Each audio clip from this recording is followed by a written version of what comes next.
Why, hello everyone, and welcome to the stream. This is Otaku Showboat. Today is, of course, Tuesday, January 25th, 2022.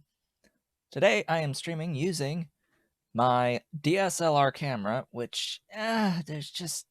Oh, that's my arm for the mic in that little corner there. So I wanted to try, at least, to use this DSLR camera that I have, because it is a significantly better image quality than the webcam. The only problem is that it is incapable of running at a smooth frame rate of at least 24 to 30 frames per second. It's getting like 20 over its USB 2.0 connection. The camera uses a mini USB cable. I got a brand new mini USB cable to hook up to it, and yeah, it's actually giving me the proper resolution now on the camera. So that's great. I had an older cable yesterday that wasn't giving the actual full resolution out of the camera, as well as only operating at about 20 frames per second on just the camera. So yeah, ideally the image should be a bit sharper, clearer. Hello, welcome. I also had arrive in the mail a AC power kit for my camera, the DSLR. I have a Canon EOS T3 camera, a little bit older. I used it during my master's degree program to take pictures of trace fossils, and it worked wonderfully during that period of time. And it's just been sitting around doing essentially nothing. So I wanted to try to use it now that the company Canon has released a utility that lets you use the things as a webcam. So that's great. It's a little weird with the AC part of it, because it like replaces the battery with like a placeholder battery that has a little plug for the AC in it. So it actually transmits the power through the battery terminals inside of the camera, rather than having its own separate thing that you just plug in on the camera. Well, it works, so we'll go with that. Yesterday, I streamed the Hunter Call of the Wild and was using my battery, my third-party battery that had a larger capacity than the thing that it came with, and it only lasted an hour and a half the stream. And currently, I have the thing set up on a tripod very unsteadily behind my monitor. I've actually brought my monitor closer to me to fit the tripod with the camera on it in the back. And today I will have arriving in the mail a stand for it that's just like my arm for the microphone. It will clamp to the desk, and it's just a straight up pole with a little swivel head on it that I can mount the camera to. It works for anything I could screw in. I think I could even screw in the webcam that I have here, both of which are on. I could actually set up the webcam and have like cat cam on the desk next to me whenever Ollie decides to join next to me. We've got a dolly today. Yes, there's a pretty dolly. Unfortunately, their eyes are getting green screened right now, so if she looks at me with her open eyes, you'll just see the orange background. It'll be like they have the orange eyes because they're getting green screened. Yes, that's a pretty girl. The other thing I want to mention is this morning, I saw on Amazon that the Samsung 980 Pro M.2 SSDs were $60 off for the 1 terabyte models. So I got one. I've ordered one. It was $170, $80 with tax ish around there, and it was $60 off for a 1 terabyte M.2 SSD. My system has a 500 gig SSD. That is the it is a Samsung 970 Evo, so previous generation, and that has my operating system installed. I sort of like these days you need something faster for video games in particular. And I currently have 2 SATA SSDs that I have the bulk of my Steam installation on. I would like to get that moved onto a M.2 and use those for overflow, or even like get rid of 1 or 2 of them, both of them. Get rid of something on here. I've got so many drives in my system. So many drives. I want to consolidate with faster hardware. I think the one that I want to keep is a 6 terabyte standard hard drive, but otherwise, I've got like 2 other 2 terabyte hard drives and 2 SATA SSDs. So I have 5 SATA drives in my system right now. I used to have 6, but one of them died.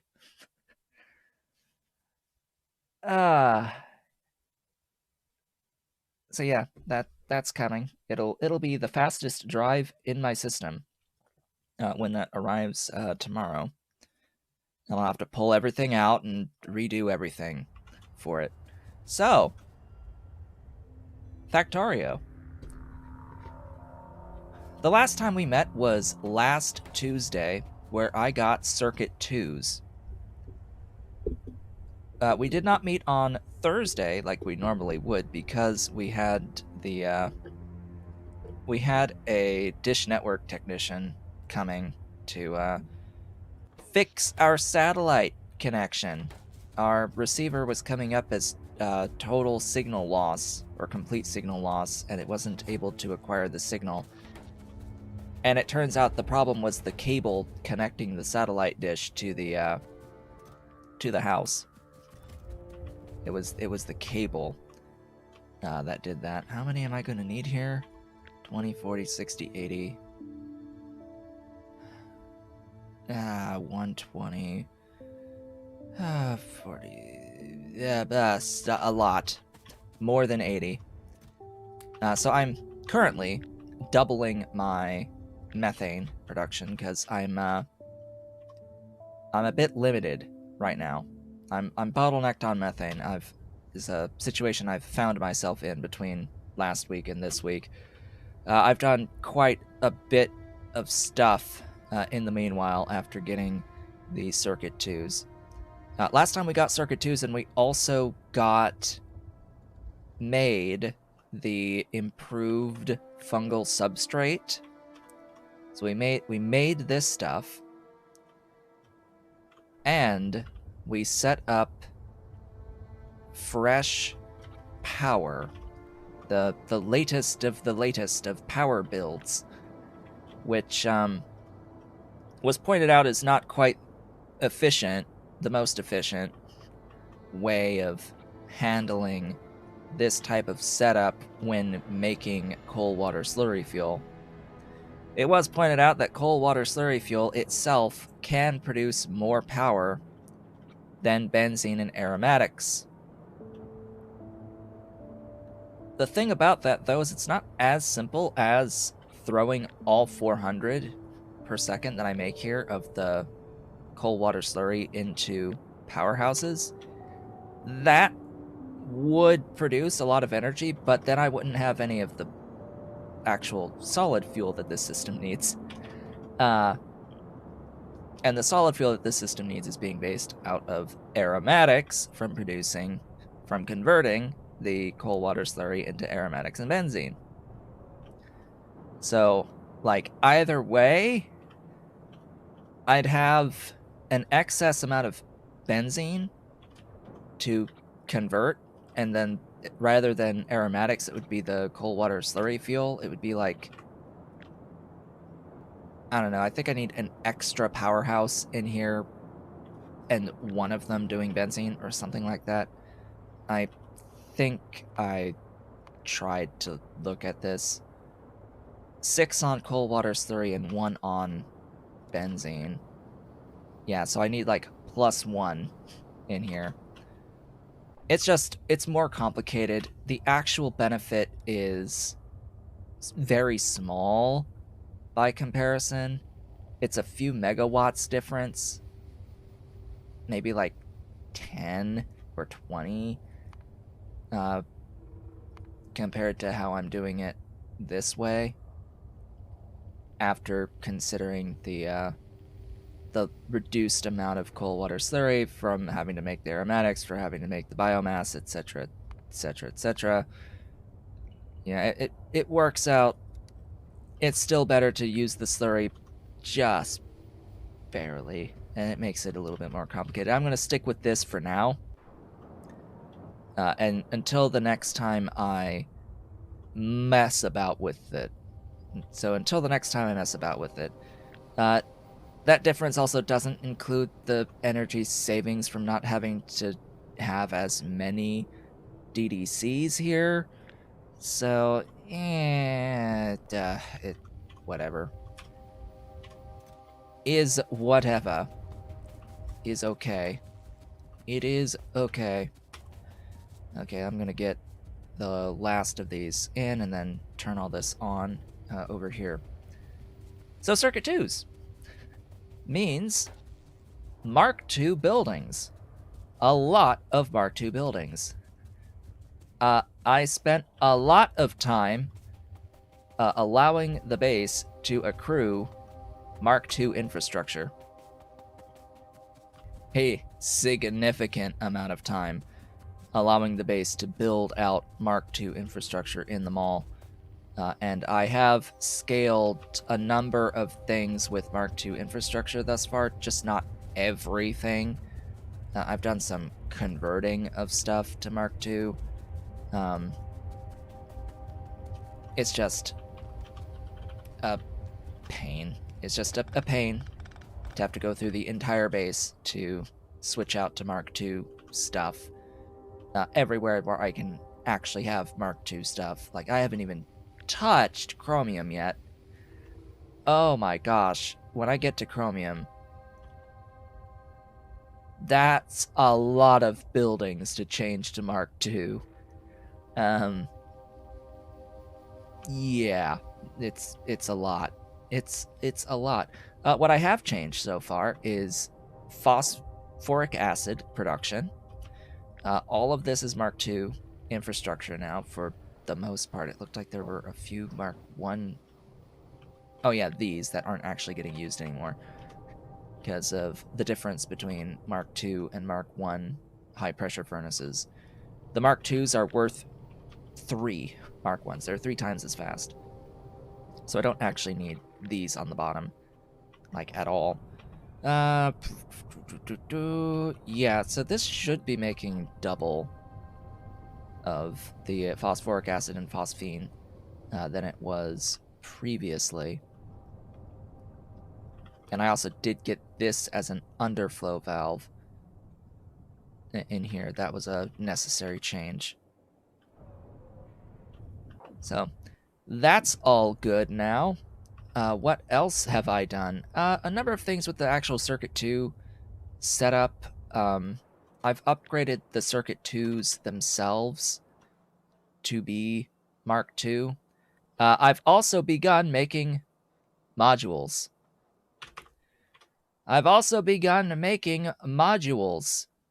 In my base. It's a very slow process. A very slow process. What are you missing? Oh, the diodes? Why are you missing diodes? What's the matter with the diodes? You're missing...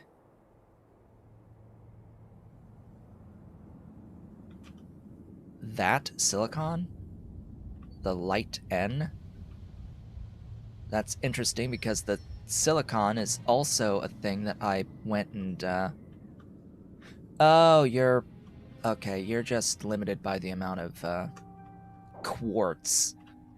Okay. I can take care of that easily. That's a very easy fix. In fact, that's just I need to let my train move more stuff at a time issue. Yeah, I'm definitely producing plenty of coarse ore. All I need to do is make sure that that locomotive loads enough. Yeah, I'm gonna wait for it to get to the supply station and then set it to manual.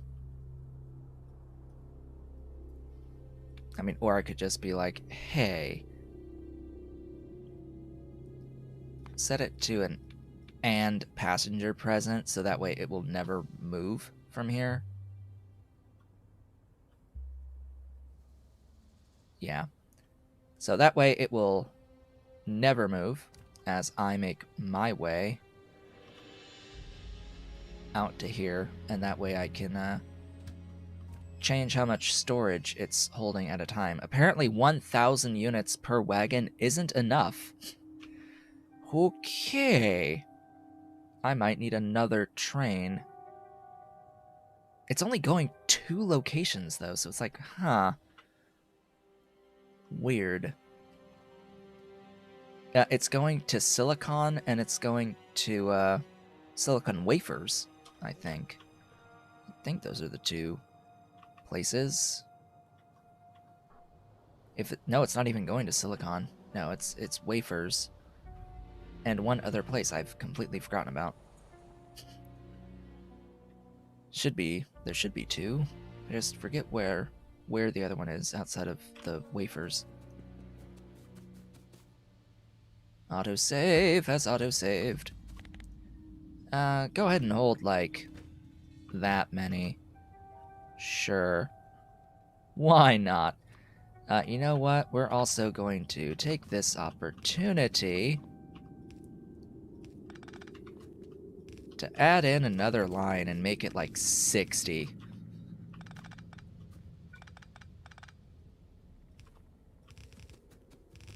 Let's go. I've got plenty of mining of quartz right down here. So that was combining 2.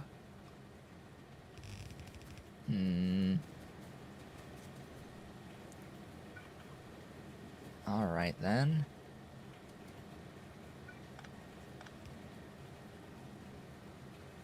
This will be a little strange, but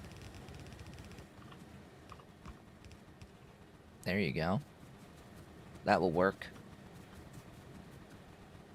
So each pair produces a yellow belt. That does mean I don't have these 2 lines anymore.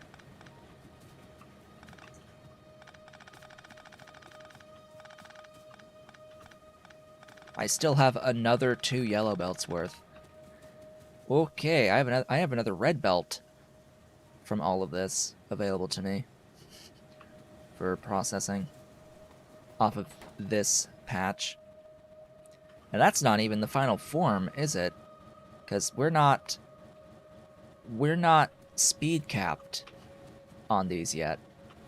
I can put in Mark II crystal mines and add another module and just go super fast.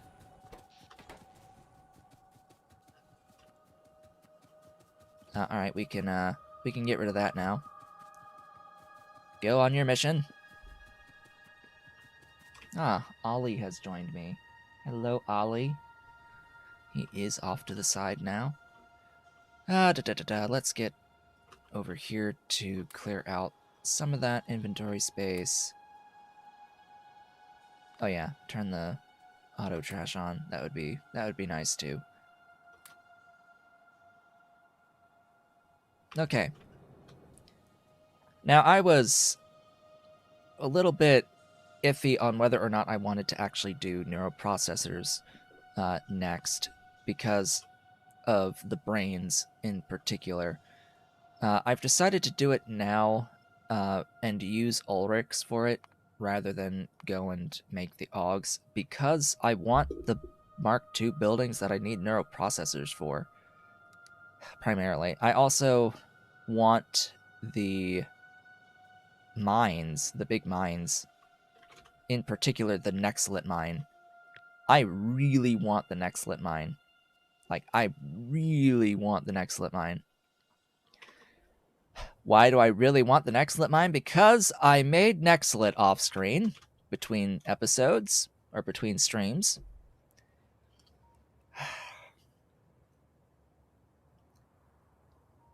There's no chance I would do this together. Not like this. So that's a few buildings, isn't it? That's a lot of pure sand right there. This part of the build making sand is necessary. This part of the build, this whole section, can be replaced with one mine on an Nextlit node. This entire infrastructure, 96 washers and 96 soil extractors, don't need to be here, and 123 burners. And all the other logistic stuff in between.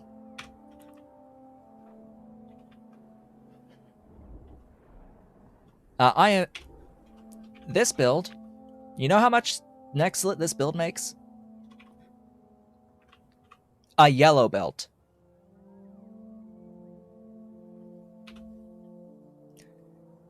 This build makes 15 Nextlit per plates per second.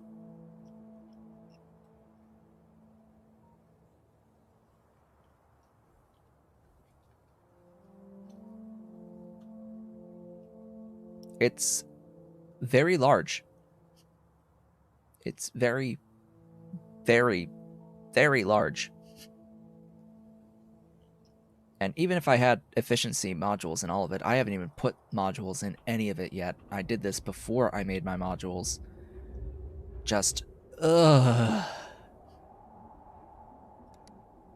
Looking at it, the sand in this part has always been one of my complaints.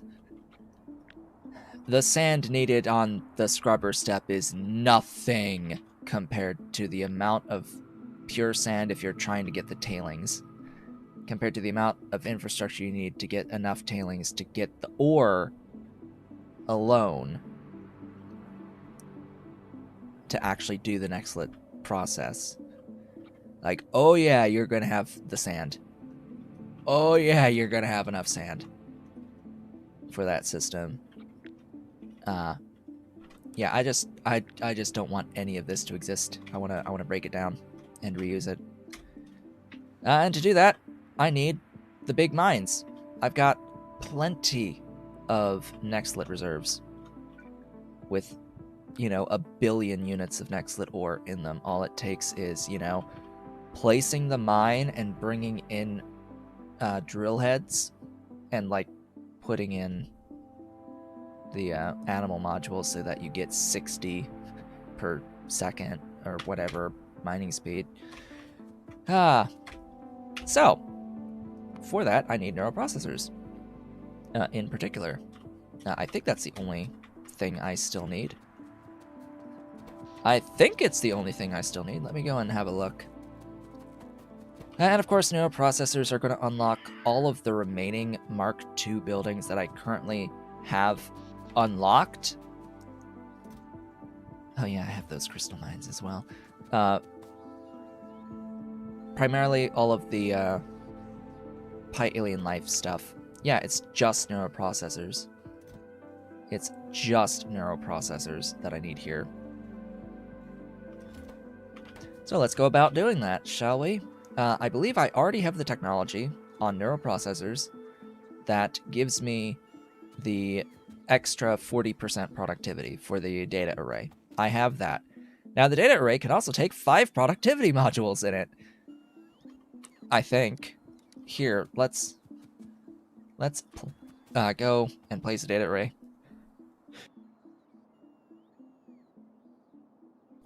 Ah, sneezes. You. Yeah. So that's a thing. It's minus 35% crafting speed, but I don't care when I have 60% productivity.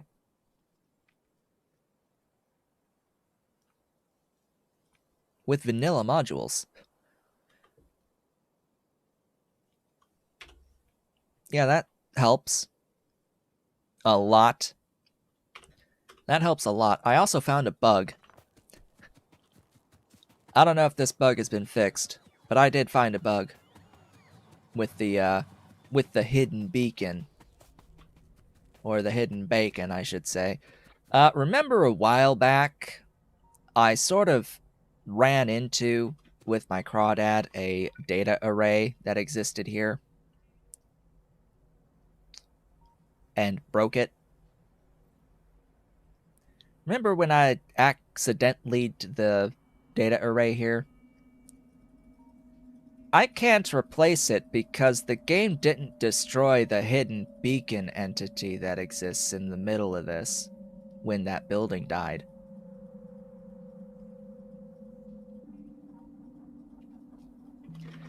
And I can't select or delete that hidden beacon. It doesn't go away. It exists there. There's a little red plus right there that shows, oh, it's there. So I can't place anything in that spot anymore. Like, I can put stuff around. Like, I can put a 1x1 entity. I can probably even put a power pole there. I can't put another data array here.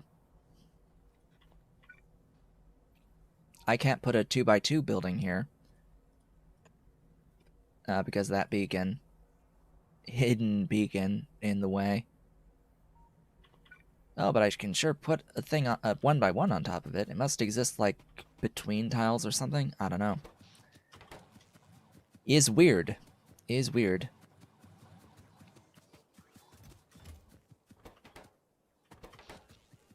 Also, a similar situation happens with the, or used to happen, I don't know if it still happens, with the animal buildings, with the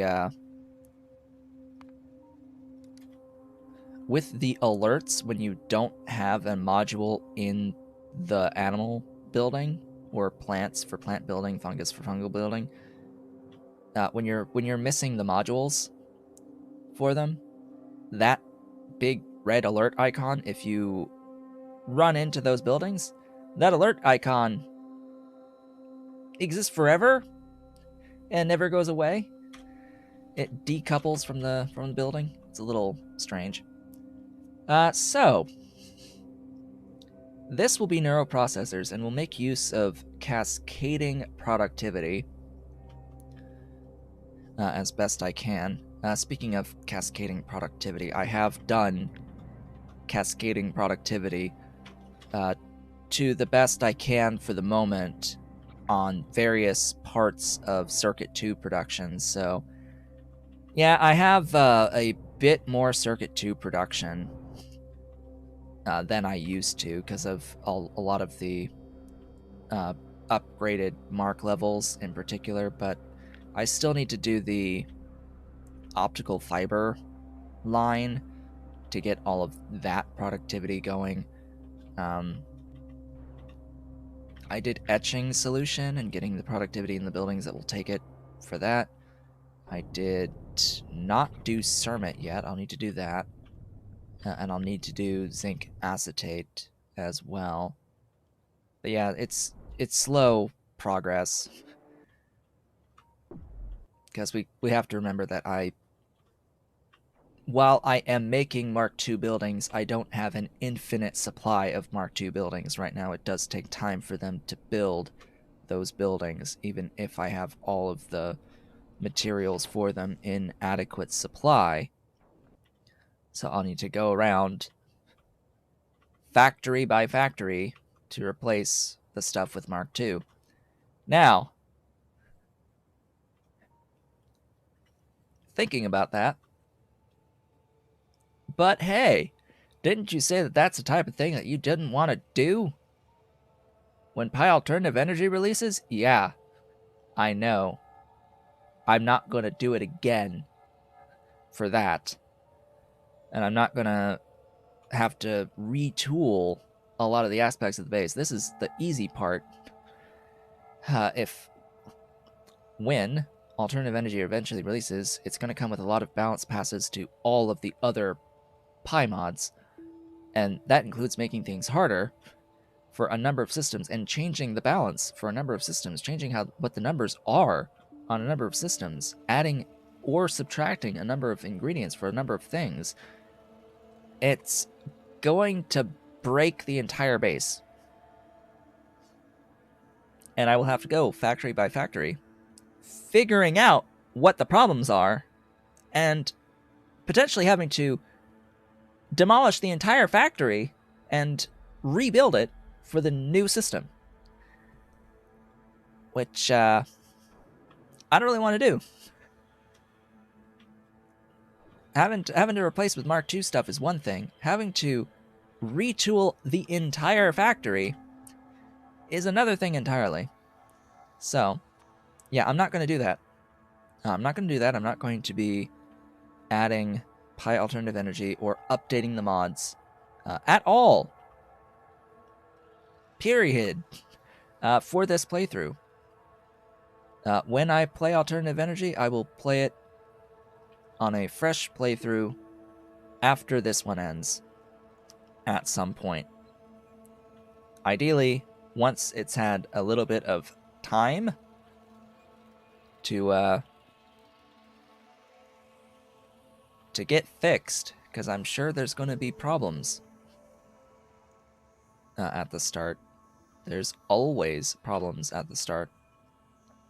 This is not a particularly big factory, so I'm going to put it here. It has a number of inputs, though, and I need to make sure not to forget about the steam, although I hate this with the steam. I have to add in this stupid requirement here.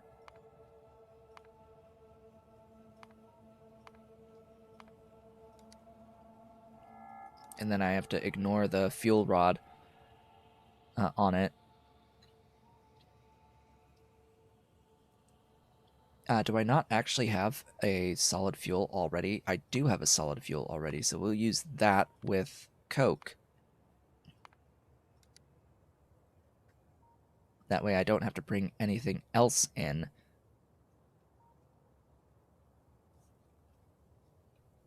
Alright, sounds good. Let's get over here and build out this. I need a lot of optical fiber. Oh yeah, I need an XLIT matrix. I'm not making that yet. Frig. I'll want to supply that.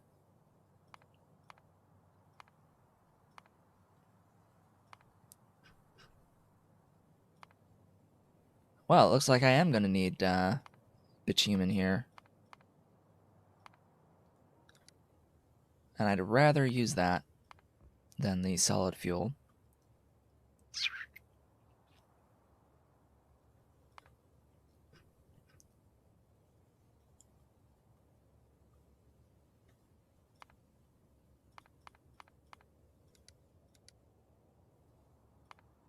Make the hydrogen from water. That looks about right. Yeah, that looks right. I'm bringing everything else in. Wait, why crude oil? Why crude oil? No. You're not. What? Hello, bitumen. Yes, please, bitumen.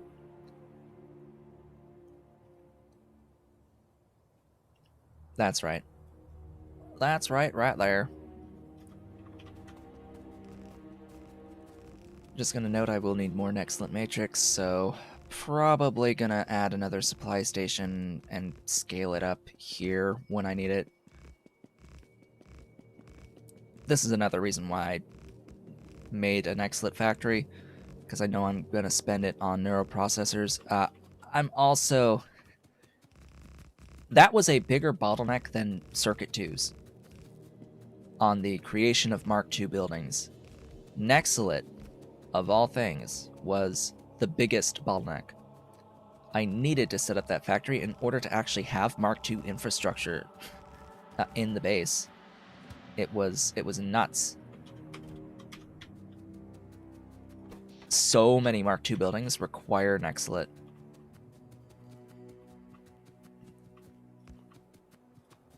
It's just sudden, huge demand. Which is why I did it off screen, even though I would want to do it together. It's just, I really needed it. I really needed it. I suppose I should actually go over, like, what the heck this is. I mean, I do have a video going over Nexalit, and it's not like it has changed, but, yeah, so for the Nexalit, you need to get the ore. The intended early game way is to get the ore out of tailings, which, yeah, there's the infrastructure for the tailings. You then take the ore, you wash it to get the clean Nexalit. This is what we've done before at red science level. The next phase of it follows similar processes to the rest of the ore processing stuff, at least at the start. You crush it in a jaw crusher, it gives you stone as a byproduct to get grade 1 Nexalit. The grade 1 Nexalit gets screened into a grade 2, a grade 3, and a reject. The reject loops back to impact crushers to get crushed into additional grade 1 that you need to make sure that you are preferentially using. The grade 2 goes into a secondary crusher and crushes into sand byproduct, as well as grade 3. More grade 3. I should actually tell it to preferentially use this grade 3, but it's been working so far. From there, you scrub. This is unique for Nexalit. You scrub the grade 3 with sand, a lot of sand, and water, to get a fine Nexalit powder. And you need a lot of buildings for this. By comparison to the rest of the process, it uses, you know, about 3 times. Yeah, like this really needs to at least be cut in half. But it's a lot of throughput of sand. It's just crazy. And then from the powder, at this phase of the game, we just convert the powder into molten with borax, and then into plates with sand castings. There's the whole Nexalit chain for this phase of the game. There is a better process, a more advanced process on this. Couple more advanced processes, actually, but that's not going to happen for a while. We can get molten out of a pulp stage 4, which is going to need a lot of outside ingredients. Sodium chlorate, glycerol, syngas, acetone, organic solvent, and Armac 12D before eventually leading into sintered. Yeah. Blue Science Chrome also uses a scrubber. Yeah, but this is not Blue Science yet. I'm saying for this level, green science. It's like our first big scrubber use. It's unique by comparison to the majority of other processes. The majority of other processes don't have this step here needing a scrubber. Most of the time it's using a ball mill.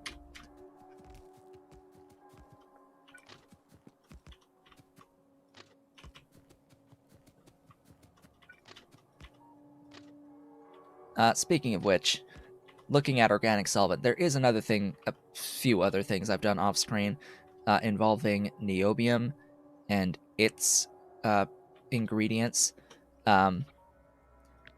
Yeah, so the whole niobium process I've upgraded to Mark II, and I've like vastly improved. I'm now making 100 complex per second.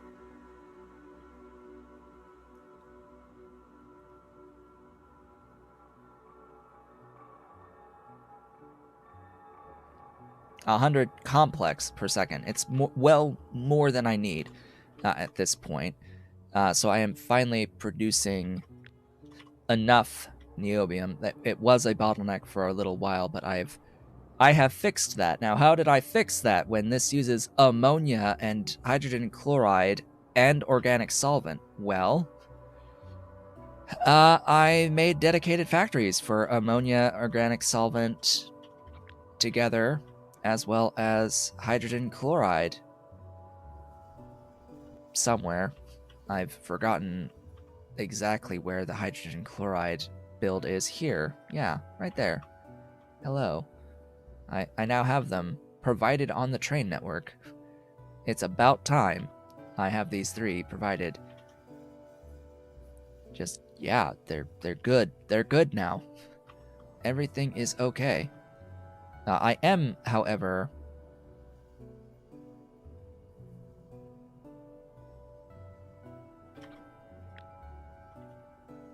Why do I always pick the wrong thing?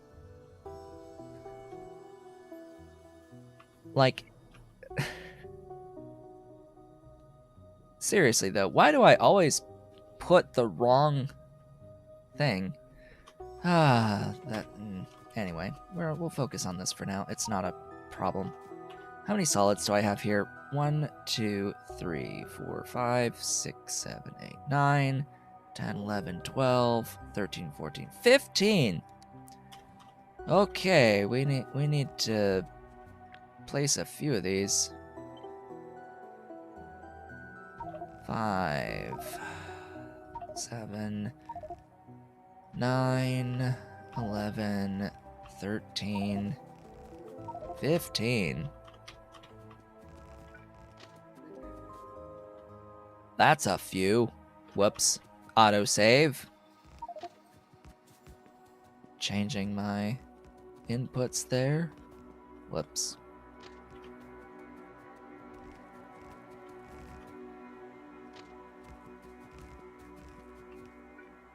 Oh, I ran out of rail. More rail is required.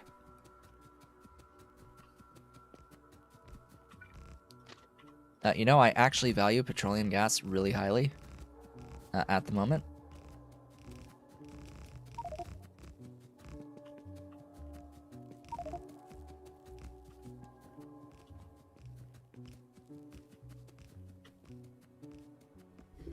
Yeah, so next there's a petroleum gas phase apparently. See, this thing...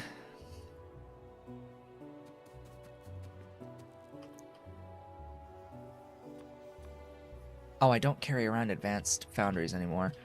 Yeah, that's a lot of petroleum gas, and I value it extremely highly. Now, in the long term, when I get into petroleum gas, I'm probably gonna be making it out of this recipe.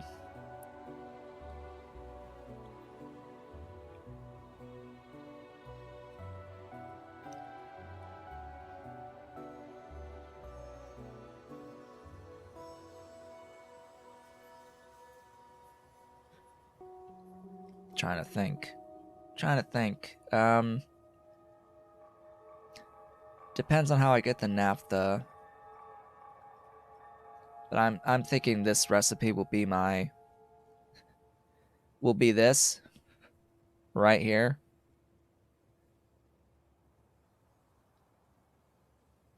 You think my mod is OP. Which mod?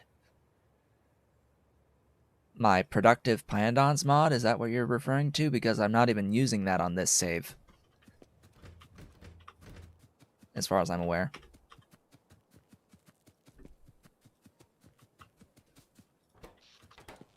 Like, I haven't loaded my Pyandons mods, any of them, on this save.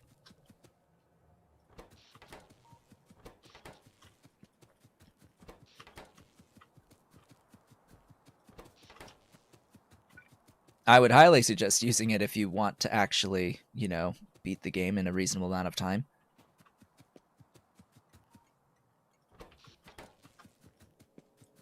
Well, yeah, it's going to give crazy numbers, especially if, like, are you also using Bob's modules?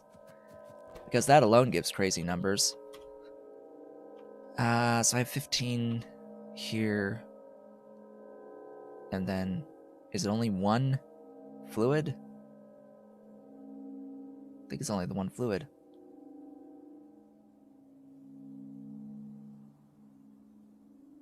Yeah, it's only the one fluid. Okay, good to know. I'm sure it'll give crazy numbers even with vanilla. But yeah, Bob's modules with productive Pyanodons will give some pretty crazy numbers.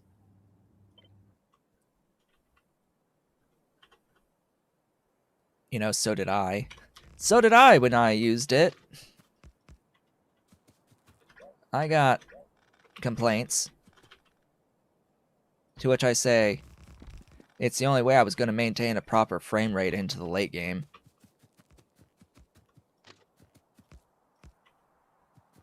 Like, do people enjoy watching slideshows for the actual gameplay? Because I can give them slideshows. That being said, I think a lot of the stuff that I had modified to accept productivity, a lot of that has over time been included as part of the game itself. What was my UPS in my end game? I don't remember. It's been a long time since the previous Paidu Valley. I think I was getting 60-ish, but then again, I was running at ×2. And I was limited on my FPS, but it's the end of the game has better performance than just before the end of the game. Because at the end of the game, you have a lot more processes available to you that are a lot more efficient. And once you've built the more efficient processes at the end of the game, and you're actually hammering out with Bob's modules, the Mark III beacons with the modules, you're able to improve your performance. It's sort of that like mid-game level where you haven't gone through and improved the performance yet. There's a massive performance penalty.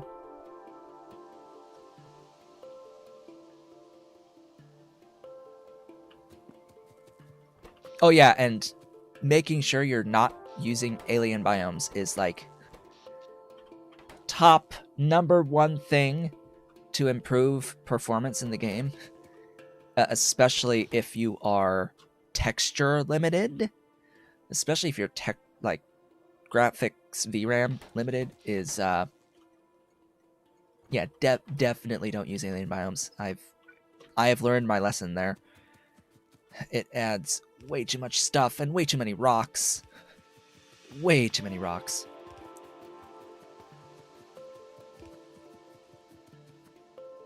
So yeah.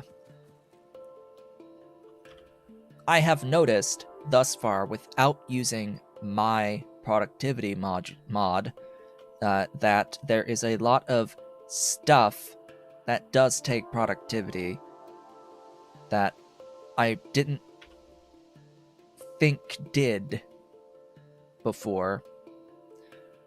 But there's still a lot of stuff that I would like to take productivity. Like, I know by the time I get into that purple science phase, there's going to be a ton of buildings that have building level restrictions on productivity that are going to trick me, because Helmod, I think, will say that they use productivity when I know that they don't because of a building level limitation. I don't remember if it was the biofactories or the bioreactors or something like that, but there is a building type that doesn't take productivity that I'm annoyed with, or had been annoyed with, and I think it comes up with the biopolymer.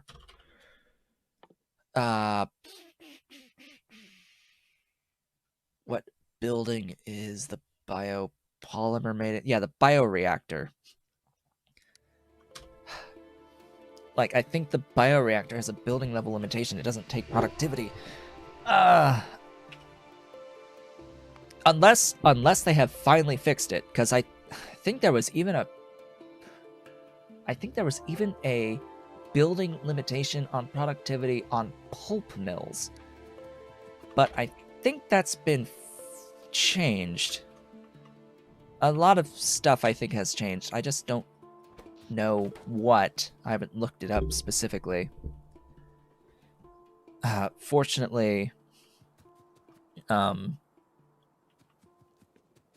it seems like my productivity mod isn't as necessary as it used to be. You're pretty sure it can use productivity? Well, as I said, I don't think it used to. In fact, I can bring up my mod. Where do I have it? Productive Pyandons. Where are you? Productive Pi. Let me bring up my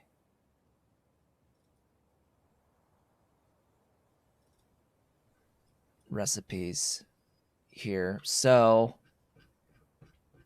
in here,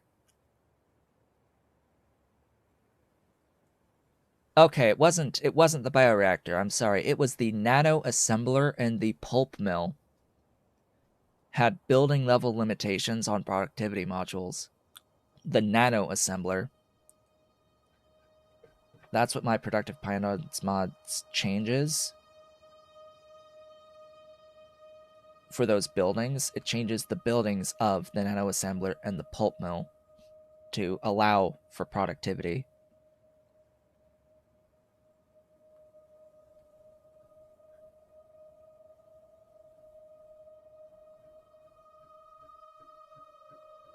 And then what are the things that didn't take productivity that I think take productivity now? Let's see. If I used rubber to make belt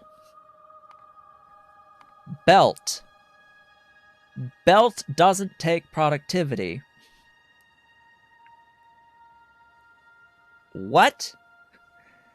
Small parts are another. Small parts don't take productivity. At least they didn't take productivity.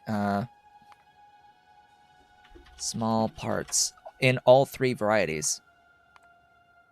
Yeah, no productivity. But these were changed so that there is now a small parts casting, which does give you some improvements. So there's that at least. As for the advanced small parts, those still don't take productivity. And same for the special small parts. I don't understand why these do not take productivity. These are the most annoying of everything. Yeah, pulp mills cannot take productivity modules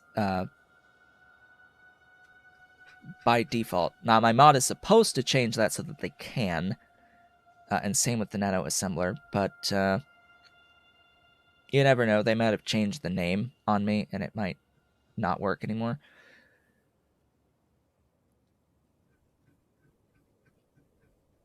I mean, maybe because they can be used for drilling fluids. I don't know. But thing is, they've been like this for a long time, like forever. There was that. There's apparently bolts, like bolts. These bolts, no productivity on bolts.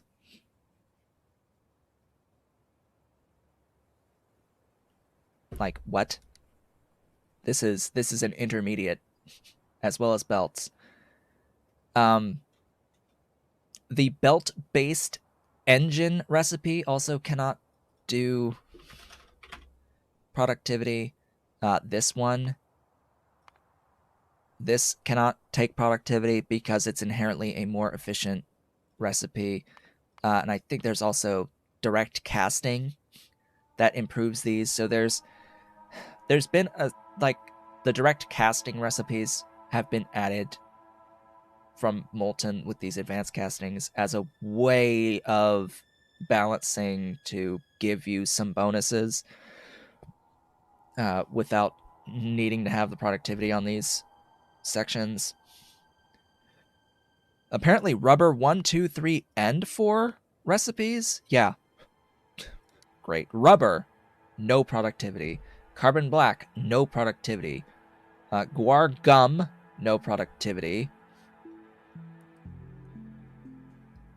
But I can understand things like the guar separation, the guar seeds thing not doing it, but I did change that. Apparently Keragen doesn't take productivity. Titanium tetrachloride doesn't take productivity. Mega drill heads don't. Aramid doesn't. Solder doesn't. The basic tinned cable doesn't. This is productive by default. So this one changed. This one changed. Most likely. Apparently diodes didn't? What? I totally have productivity on diodes now. Where's actual circuit 2s? Hello? I am blind. I am blind. Where's circuit 2s? Here. Diodes. Yeah, diodes apparently didn't. Or maybe there are some things that I put on the list that did and I was just wrong. Fiberglass, glass fiber, graphene rolls, graphene sheets. Heavy p-dope silicon.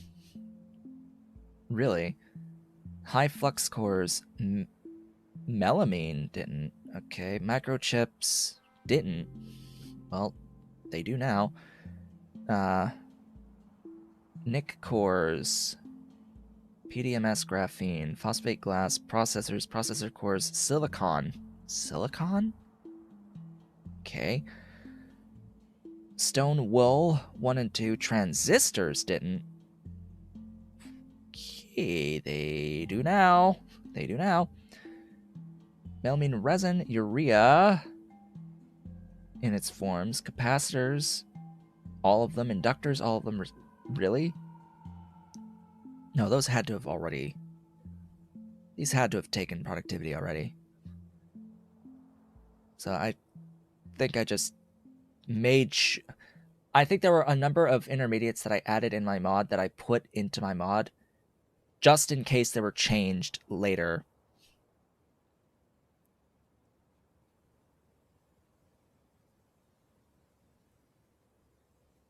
Yeah, that's what I did. So there's a number of stuff, a lot of late game stuff and mid game stuff that I added onto my mod to allow productivity that I put in there just in case productivity was removed later.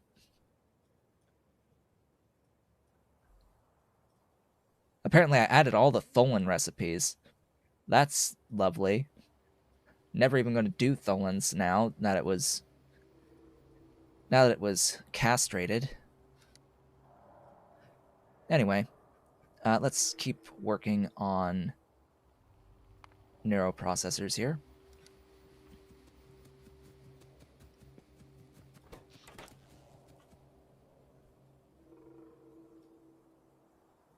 Yeah, so I wanted to make sure that things like the ingredients for circuits and ingredients for science take productivity. That was the main thing with my productive Pyandons mod that I put out, was actual intermediates for building buildings, as well as the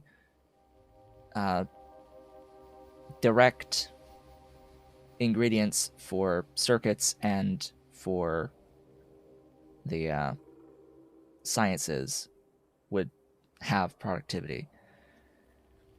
As for whether or not these are still necessary, I'll find out.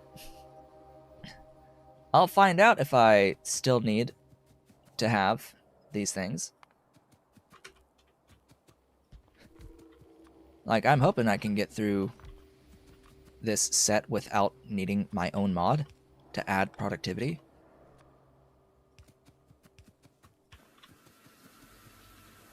I need the hydrogen from this. Going directly into there. You feed on that stuff. This is borax in.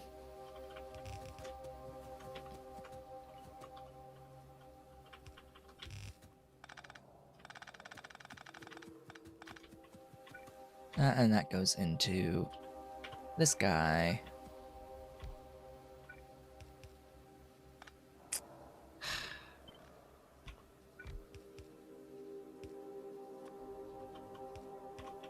Okay. That will be that.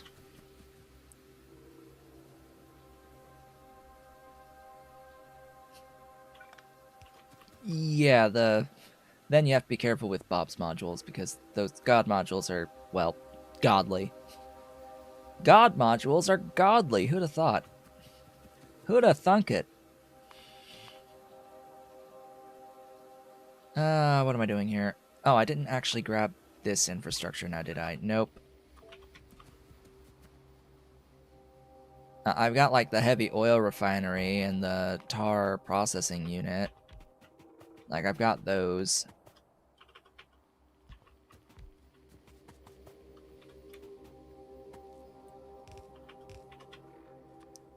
But I don't carry around wood processing units with me.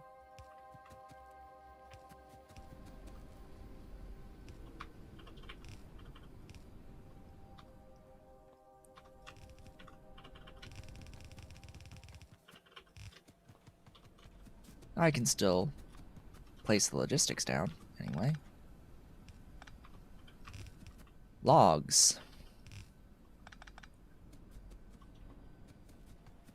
Okay. From here... That's all of that. Ish. Give me...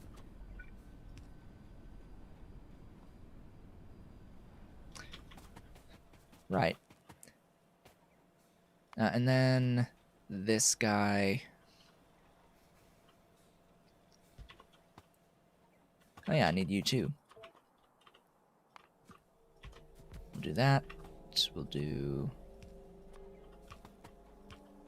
this for the boric acid.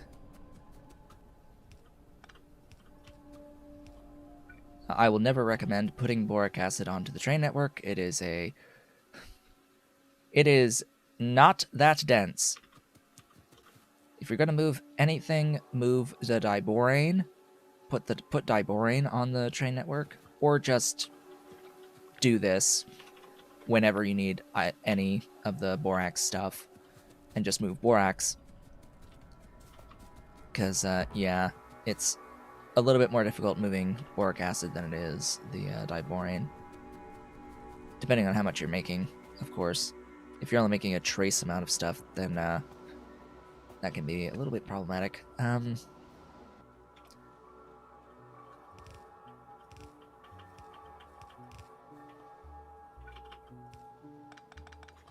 Nextlet.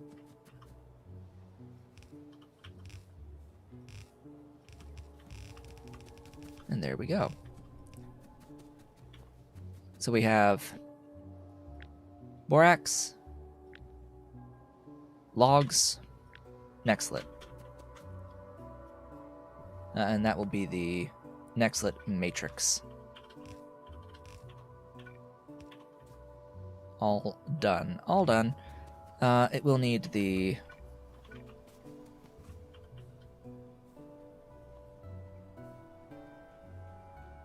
Yeah, it will need the bitumen.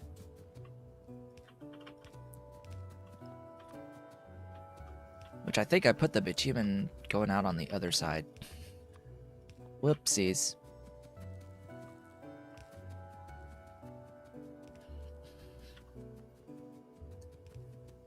Yeah, should have thought about that. Hey, bitumen, you need to go this way. Not that way. I don't need you that way, I need you the other way. Of course I do.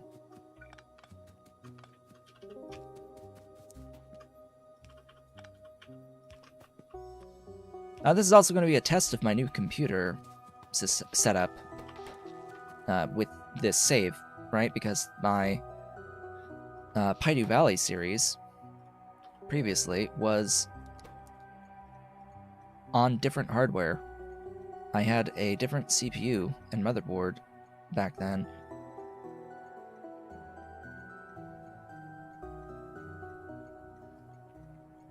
Automatic underground pipe connectors.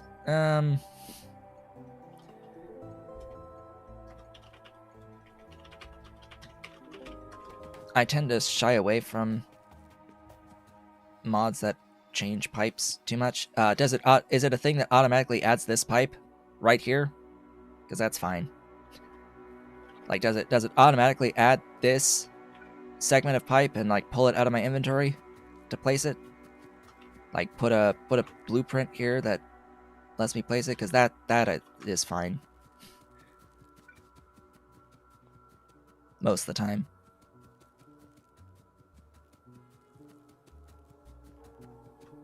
Like adding this little piece.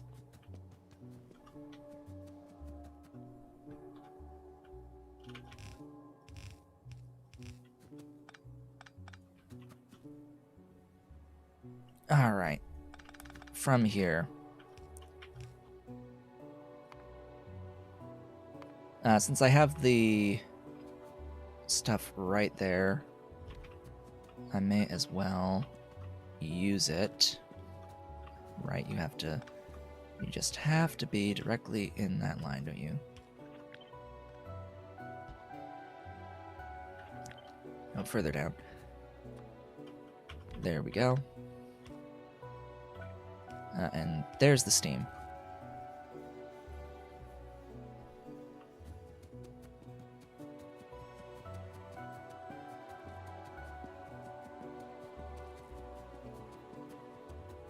Did I actually put my request in? I don't think I actually put the request in.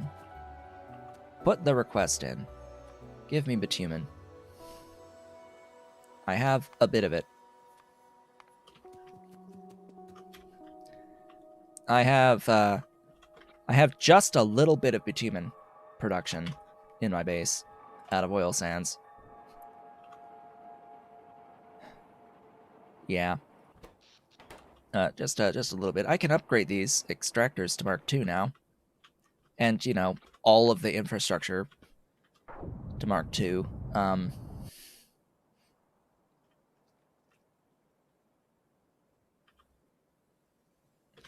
Yeah, I could double production out of these two, but out of these, this section is red belt processing already, so I would cut the infrastructure in half here, but speed up by double the infrastructure here.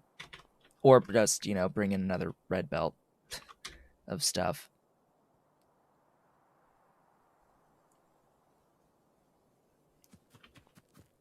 That's making about 1,200 bitumen per second net out. Speaking of which, hello? Oh god. Yeah, and I have 4 trains at a time. Filling to capacity. Oh my god, am I actually using more bitumen than I'm making again?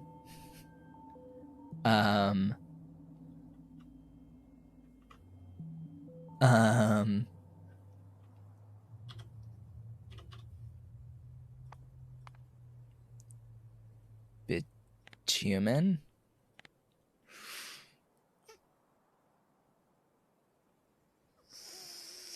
Well, that ain't good.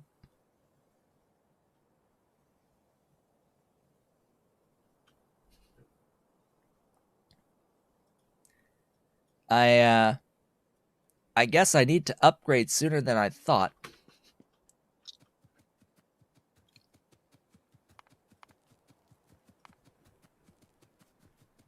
Well, regardless.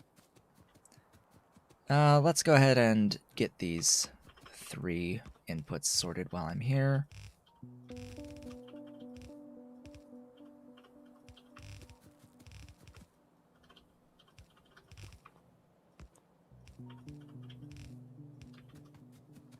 And this one,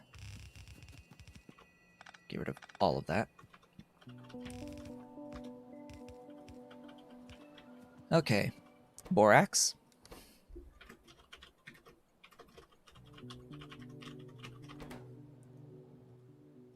Bring that borax in.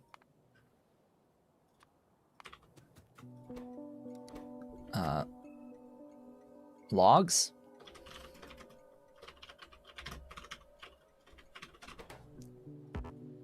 Bring the logs in. And nextlet.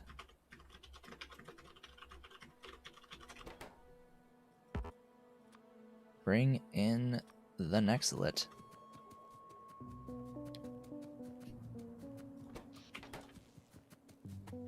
Oh boy. So that's that part. Now for the actual neuroprocessor part. We have 1 building here. Oh, there's actually no tinned wire. That's surprising, actually. I'm gonna use loaders on this part of the setup. There we go. So there's copper in.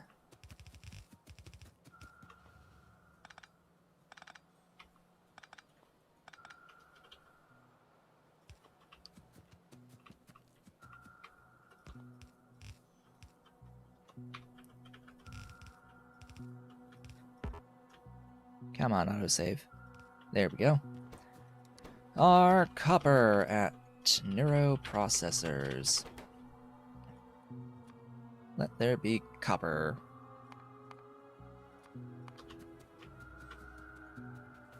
At least I have copper. For now.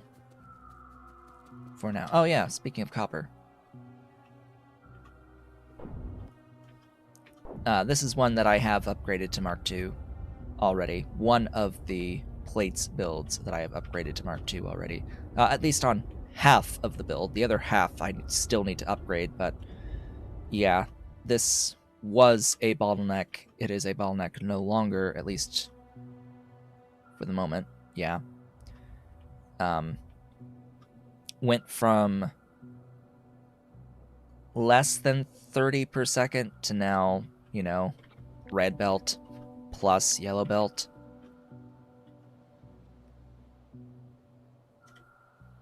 I think it was like 27 total, now to 45-ish. I don't remember exactly. It might have been 30, and now it's 45. So, you know, an improvement. Enough of an improvement to matter. Only one thing uses this.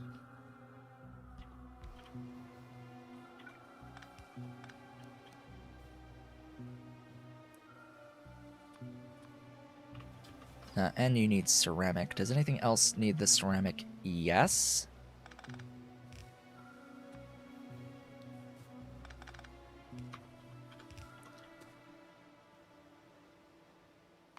This guy needs the ceramic. It needs ceramic and tin.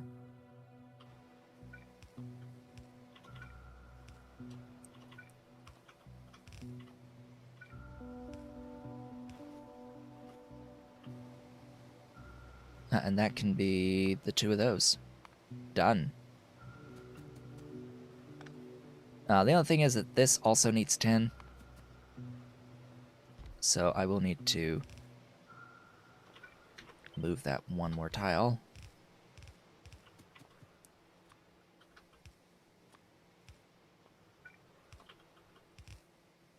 There we go.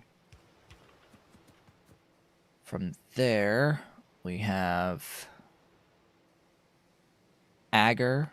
Okay, just randomly agar.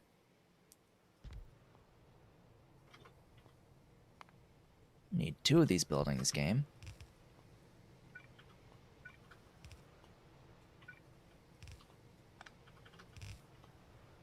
And that'll be seaweed in, all by its lonesome.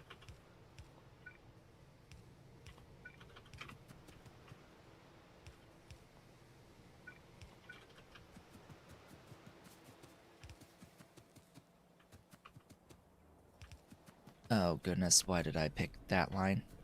I don't need that line. It's here. The steam. The steam is here. There we go. Just add seaweed, and we have agar. And then... the big part of the build. The very massive part of the build. Am I even carrying around any... No, of course I'm not. I need cages. And I'm not carrying around any of my cages. So I'll have to go get some. I'm not going to import any here. Alright.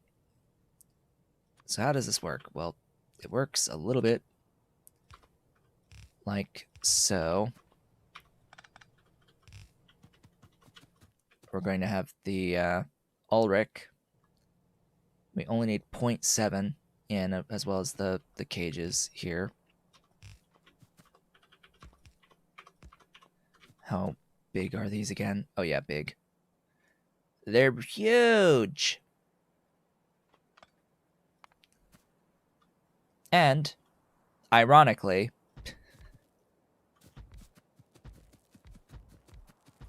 once I get into blue science, I will have the Mark IIs. Why do I not have Mark II slaughterhouses now? Because they need electric engine units.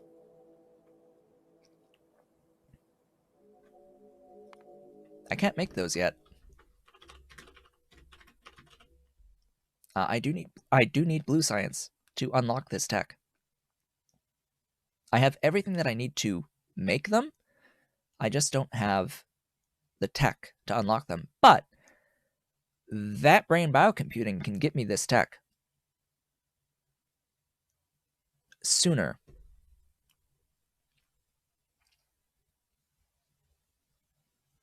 What's the problem with fat brain biocomputing for blue science? Well, I will explain. It needs many of the things that I will be needing to get into the good alien samples anyway. So it's like, do I want to spend all that stuff there to get chem science when I'm working on good alien samples as the next thing I'm doing. Like, I'm gonna have this soon anyway. Can I even fit a full 10 in here? Yes. Yes, I can. And so I will.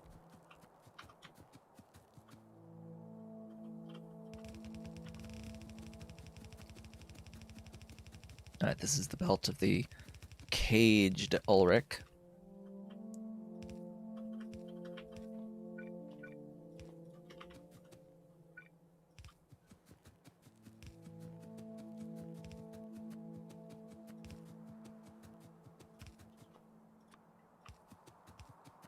And up we go. From here.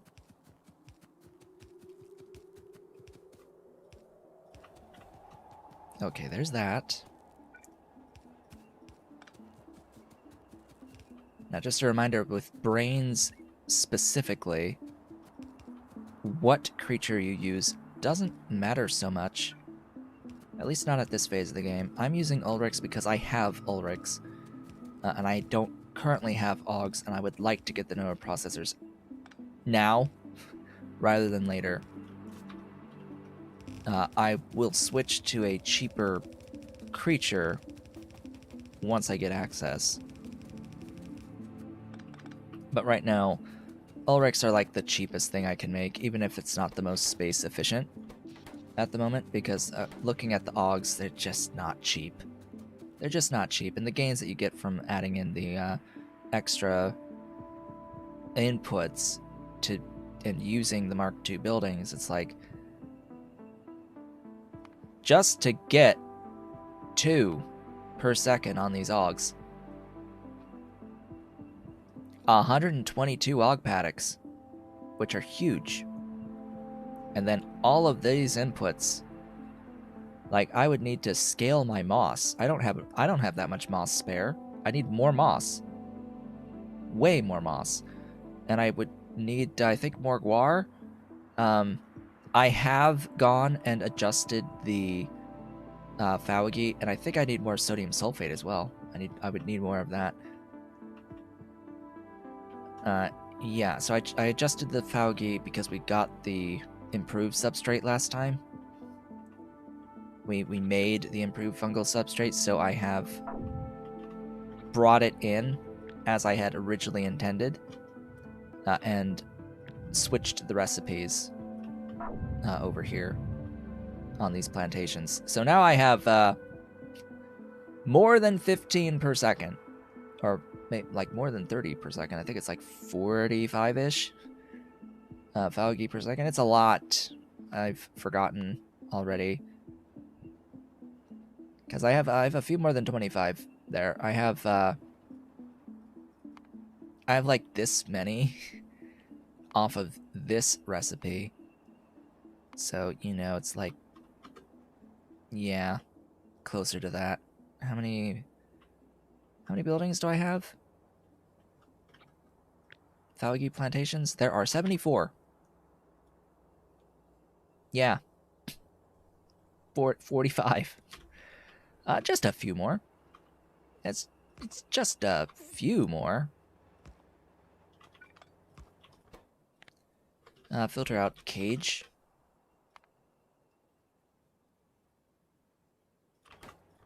Other side. Thank you. And that is the brains, which just leaves the data array. The extremely productive data array. And I guess these don't take productivity. There are productivity tech upgrades for slaughterhouses. I do not get access to that technology for quite some time. Where is the slaughterhouse upgrade? Upgrade down here. Blue science. All right, that's sooner than I expected. Now, when I looked it up, when I was looking at it earlier with the slaughterhouses, because I, of course, was looking at this already, what I noticed with the slaughterhouses is that once we get the productivity bonus. It's 20% plus 20% on it.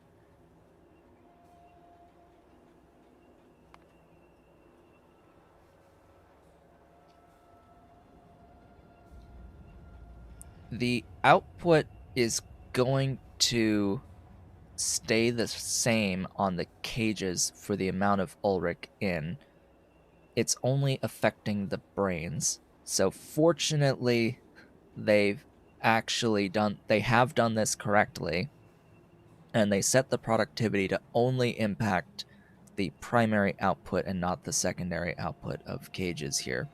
So we're not breaking the laws of thermodynamics by inventing cages out of nothingness here. And as you can see, it's a massive reduction. That 20% productivity alone takes from 0.7 to 0.4 with this technology. That's like more than 20%. It seems like. That's 80.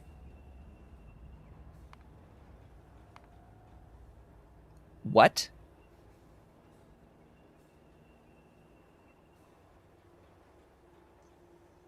Excuse me?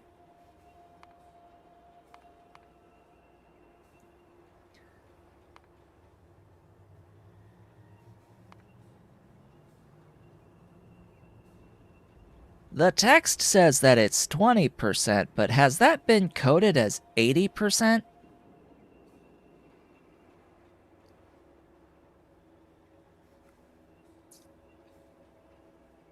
Oh, that's why. Duh. 1. It was 4 times more effective because of this stupid Hellmod being Hellmod. And in fact, it was the same thing here on this building. You have to make sure to set it to 1 beacon. 1.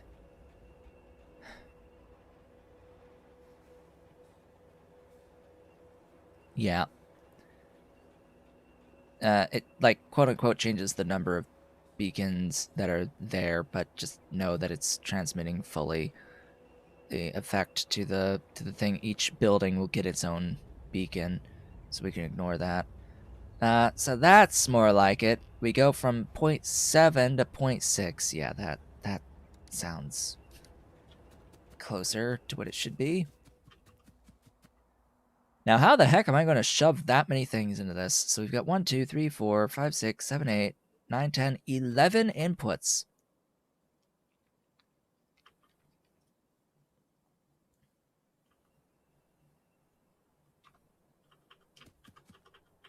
Two, 4, 6, 8, 10, 11, and an output.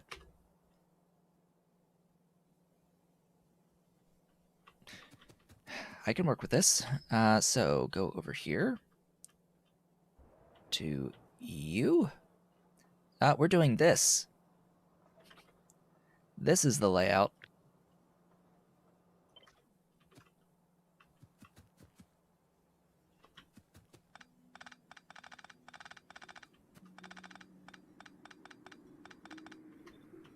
Flip it, please. Yeah, there you go.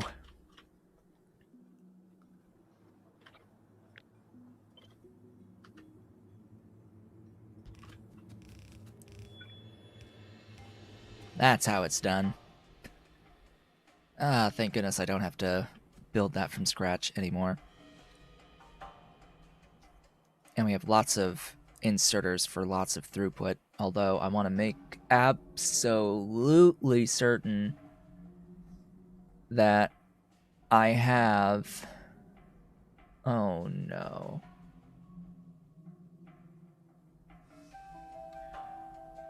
Okay. I want to make sure that I have these 3.75s on the inside lanes.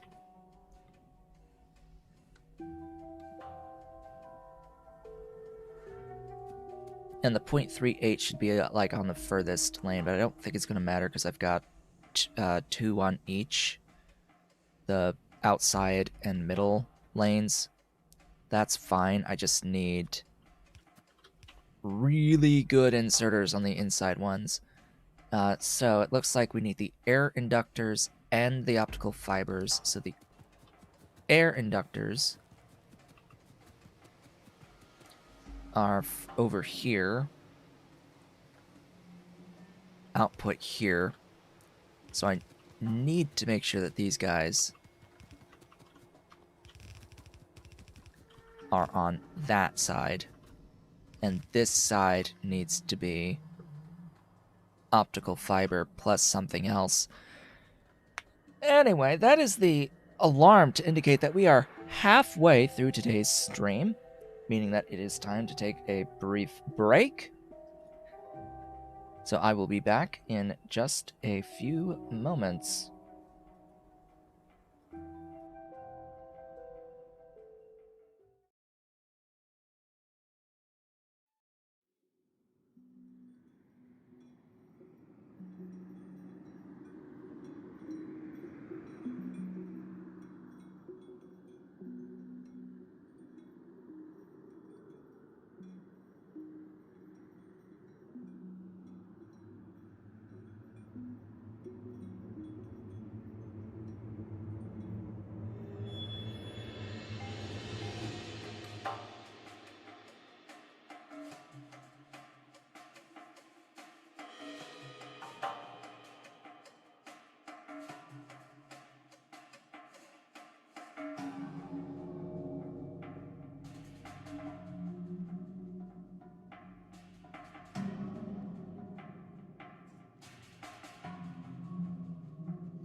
And I have returned.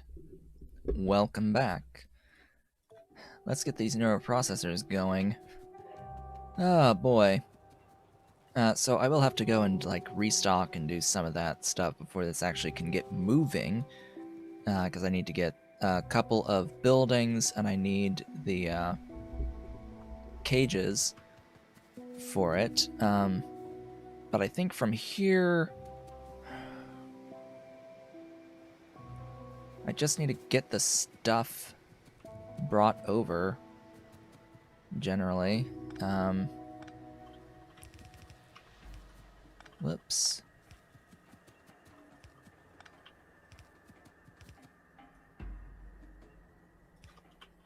That can go there. And then we have brains, which I guess could go there and combine with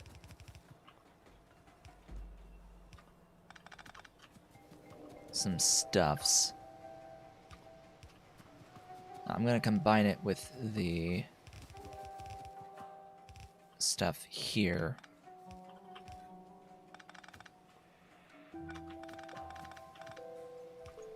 There we go. Hello, Ollie. Hey, big boy. Oh, there's the big boy. There's the big boy. Oh, Tapa. Careful now. Watch out my chest. There you go. There's the big boy. Yeah. How's the Ollie? There's the big Ollie. Yes, I know. I know. I got a scratch. Scratch. Little tiny scratch on that back paw. Yes, you got me. Trying to get footing. Trying to get some proper footing. Yeah, Ollie doesn't really like his paws being out dangling in the air, especially at the back. Oh, is Dolly leaving? Is Dolly leaving? Yeah, she's leaving. There goes Dolly. Bye, Dolly. Hey, Ollie, you gonna take your place? Or are you just gonna stay there? Or are you just gonna stay on the side? Huh? Or are you just gonna stay on the side and be pretty? Okay. So that's a few things taken care of. Is that all? Is that all of this? I think that's all of that taken care of. The, we've got the brains, we've got the agar and the resistors, we've got the capacitors and inductors, and we've got the next-lit matrix going to the brains. So that, I think, covers the inputs that are needed at the factory.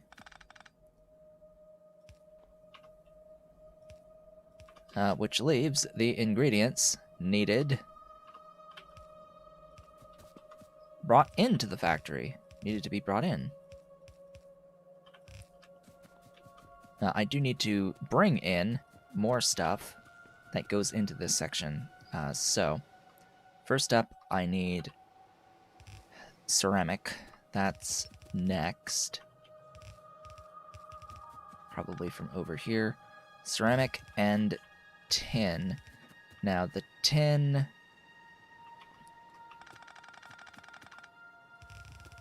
I'm going to do this with... because the tin will also meet up with... Or not. Maybe it won't meet up with anything. How much throughput do I need? No. Nothing. So it'll just go there.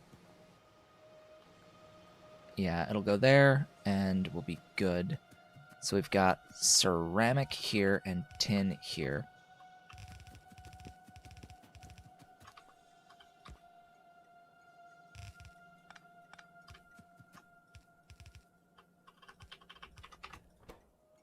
Our ceramic at NEUROPROCESSORs. Bring on the ceramics. Let's go. Ceramics, where are you? There you are. Oh.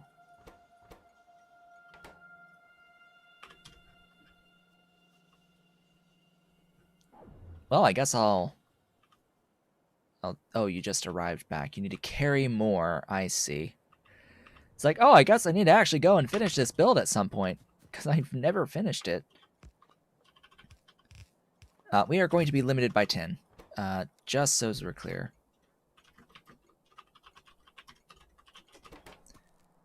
Uh, 10 is my current biggest bottleneck, I think, unless I've also addressed that. It would appear as if I've also addressed that. I have gone over to tin as well as to copper to improve the outputs, and it looks like, yeah, I have done so with tin. Although I will still need even more tin.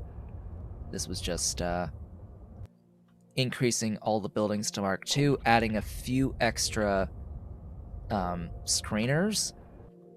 Because going to Mark II is not a ×2 to speed across the board. There are some buildings that are ×3 rather than ×2, like the high pressure furnace going from 0.5 to 1.5 crafting speed. But then there's the things like the automated screener, which start at a speed of 1.5 that go up to 2.5 at Mark II. So it's not a straight up ×2 to speed from there. So that is that.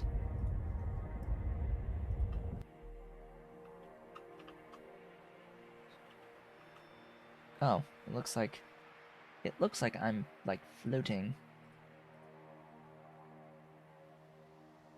Yeah, that should come down a little bit, but we'll leave it for now. The DSLR camera is well, it is what it is. It's supposedly outputting at 720p, 1280 by 720, but it has these black bars all around the edges for whatever reason. So it's not really 720. And even despite having the black bars, it's still not able to actually output at a full frame rate. Like, I'd be okay with having it at a lower setting for resolution if it allowed for that. As it turns out, I can't change the output resolution of the camera to anything other than lower than 720p. Like, I would love the clarity of the image, even if it is a little bit of a lower resolution, because I think it's still going to be better than the webcam that I have. The Logitech webcam that I have, it's old, yeah. The quality is different. I have control over the color settings. Like, I am very white right now. I am extremely white at the moment. The lights above me are white and on me, but when I actually look with my eyes at my skin, I'm not this white. Okay, like I have some yellowy olivey on me, because there's also a light up above that's a soft white light. That's the room light itself. So there should be some of that mixed in too. Plus, my skin isn't exactly pearly either. So yeah, I need to adjust. Oh, I'm out of belt. I am, in fact, out of belt. You know, it would be a good time to restock. So let's restock. I need to do it anyway. And I need to pick up cages. So it's actually 2 stops. Stop 1. Let's not grab any additional building infrastructure that I don't need. That's step 1. Get back up over here. Go there.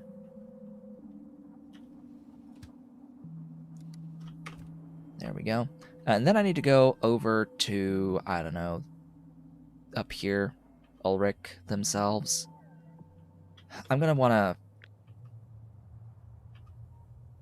to do that, I think. Just like grab it and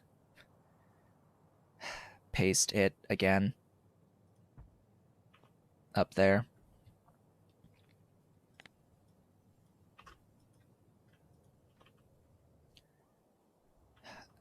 And then I'll want to run an upgrade planner over it to get red belts and such, because this is a mess. This is a mess right here. Yeah, that's some wonderful belt getty. I can't even comprehend it when there's nothing on those belts.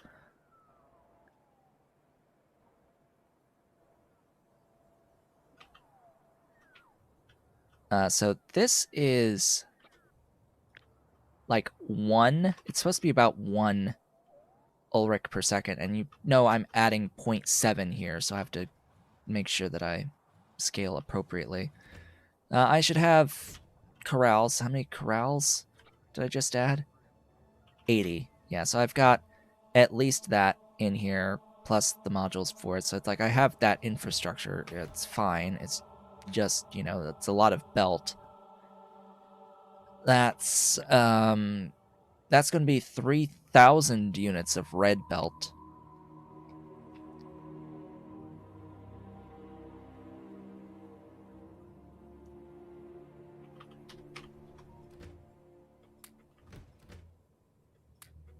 Yeah, let's restock, because I'm going to go and do that after getting neuroprocessors online. So let's get this next restock here, and then actually go up to the Ulrich to grab some cages, or just go to cages. Where do I make my cages again? Where am I making those? Here. Right here. I've got cages. It's making solder locally. I now have solder provided onto the train network, so I could replace these. I could replace this infrastructure with a solder input station. It would mean I wouldn't need bitumen brought in here, and I wouldn't need lead or tin brought in here.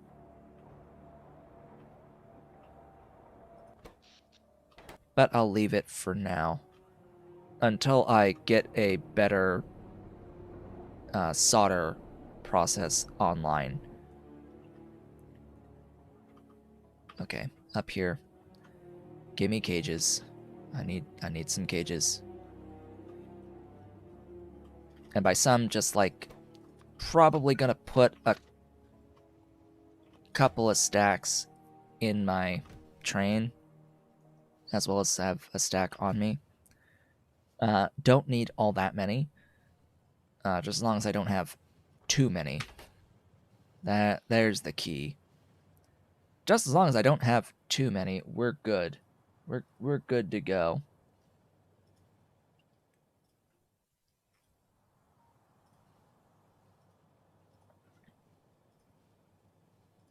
Oh yeah, and during the break, I did receive a delivery.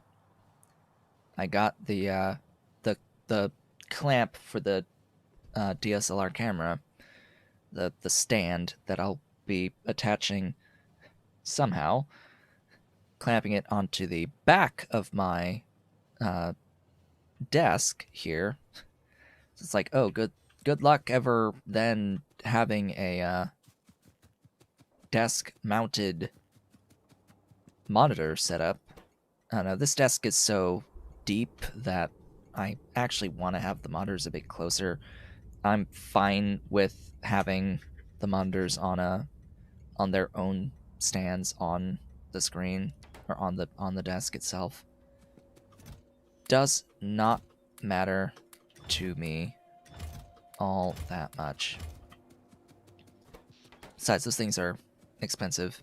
I would need one that can hold two 27-inch monitors at least.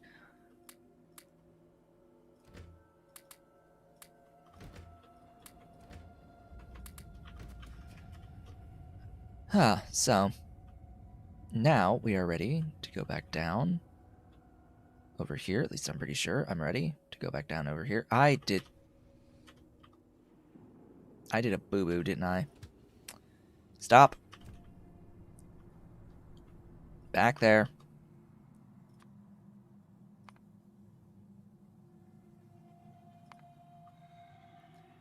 Those.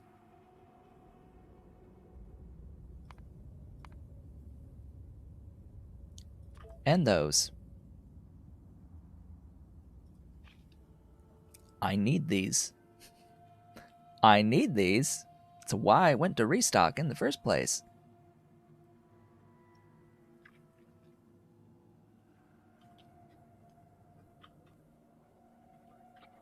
Oh yeah, and I made sure that I set up the modules as the last thing I did. I didn't have these going until after making sure that all of the buildings that I have set up that are available at Mark II have built their buffers worth, and I was accruing circuits at that point. Oh, I have Mark II of you. I didn't even realize that I have Mark II botanical nurseries. Huh.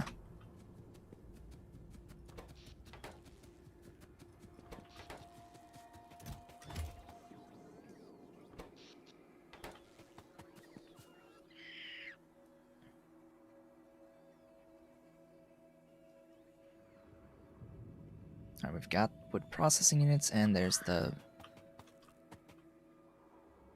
nanomaterials. There we go. We're good. Let's go. Back to the neuroprocessor factory so we can finish it up.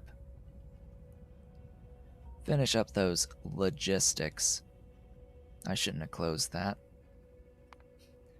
It's telling me what I need to import as the next thingies.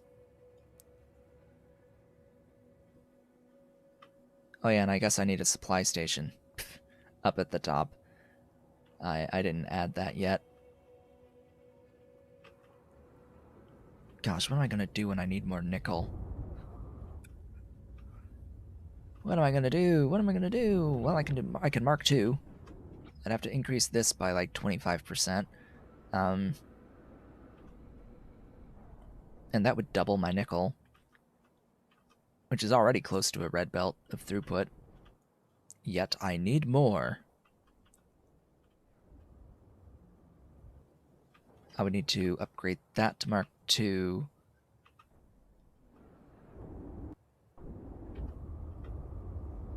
I'm just thinking about nichrome. Oh, nichrome. Its demands are massive on the nickel and such. How is power doing, by the way? It's okay. Alright, that will be the Nextlit matrix done.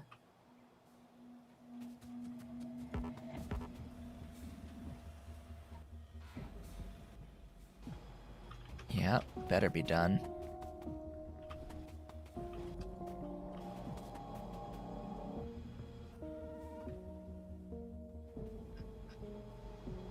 Yes, those are all ones. Good. And that's a 1 as well. So I actually... Oh, that makes a lot more than I need. Okay, good.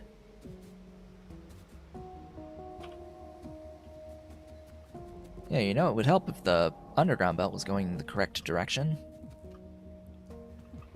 Alright, what's next here? We've got coke plus glass. Coke plus glass. Alright, we can do that as one belt. It's the only place they're being used. So we're actually going up here. We're swapping that.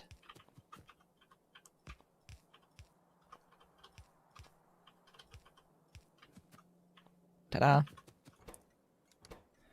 Our coke at neuroprocessors. Our glass at neuroprocessors. Come on, coke.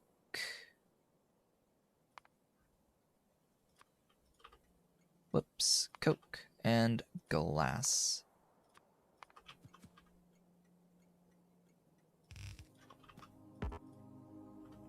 Neither are available. Hello, Ave. Welcome. You're here with an hour remaining of the stream. Over an hour.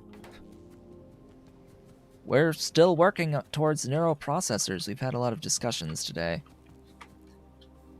Let's see. So this one is seaweed.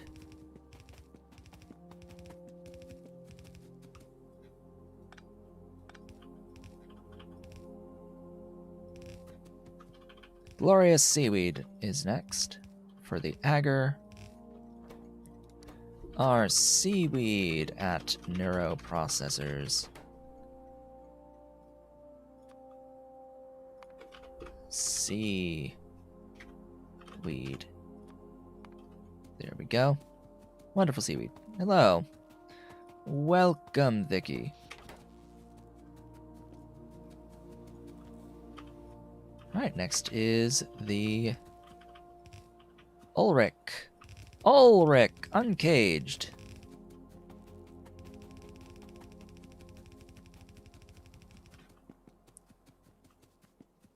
Oh boy, and then a whole bunch of stuff. Yeah. This will be 1, 2, 3 belts of stuff. 3 belts of stuff coming in. Alright, Ulrich. Our Ulrich at neuroprocessors. Let there be Ulrich.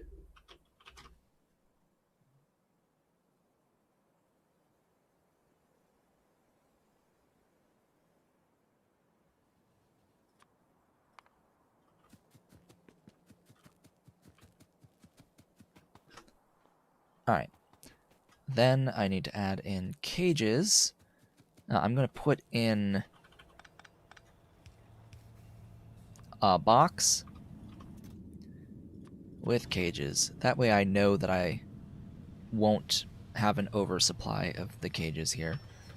To get brains. Glorious brains. Alright, yep, 3 more belts as inputs. Oh boy. Will I even have enough belt? That's a wonderful question. And the output belt. Oh gosh. Oh gosh, this is a lot.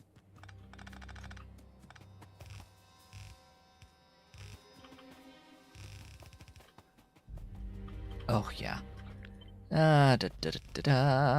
Let's bring it on up.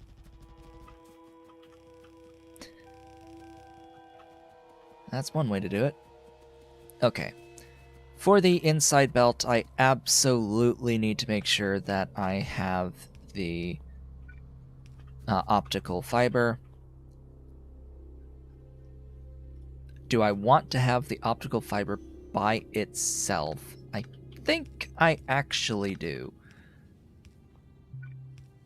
The rest of the other 2 can be shared belts, but the optical fiber in particular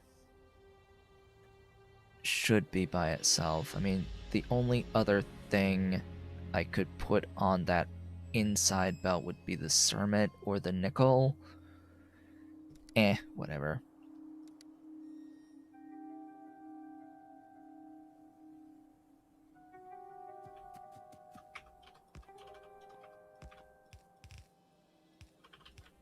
Okay, you are optical fiber at neuroprocessors.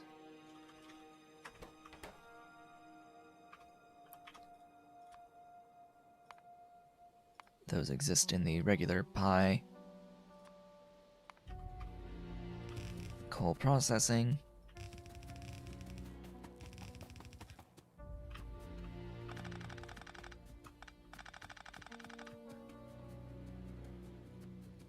That'll be good. Next, probably the cermet and nickel. Our cermet at neuroprocessors. our nickel at neuroprocessors. And then it's what? Our PCB2 at neuroprocessors. And then lastly, our bio samples at neuroprocessors. Ta-da! Grab that. Paste there.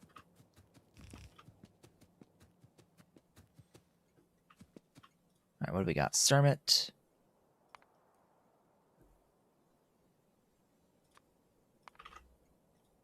Nickel. PCB2s. And biosamples.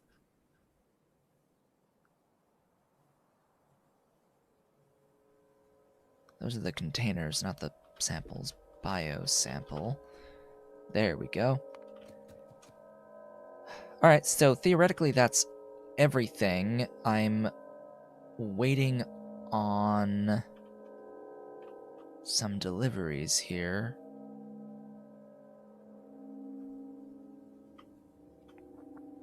There's a few items I think that we don't have any of. Maybe. Just maybe.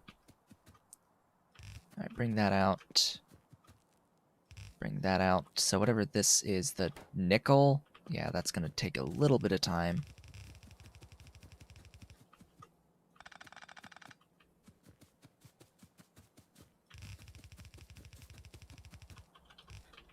Alright, just add the supply station now. Supply station? There's a supply station.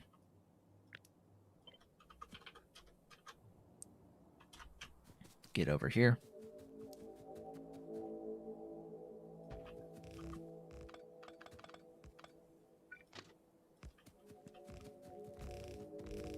I didn't copy the station.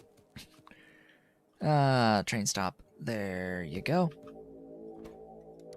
Supply neuroprocessors at... Or just supply neuroprocessors. And down here, depot. Depot for neuroprocessors. Not two. There. Wagon. Neuroprocessors stacked to 500.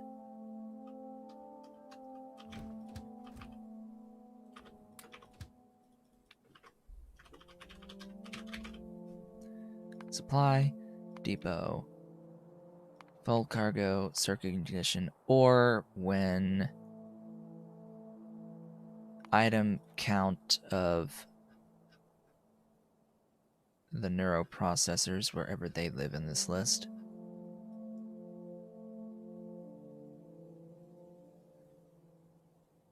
Neuroprocessors, are you not in here? There you are. When neuroprocessors are greater than or equal to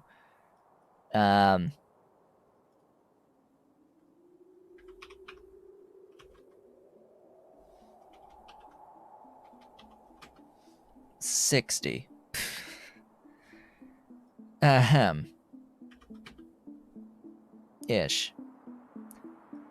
This is gonna be making 0.4 per minute. Or per second. 0.4 per second. So after about 150 seconds, we'll have 60. Which will be, you know, the rate that I'm okay with there being.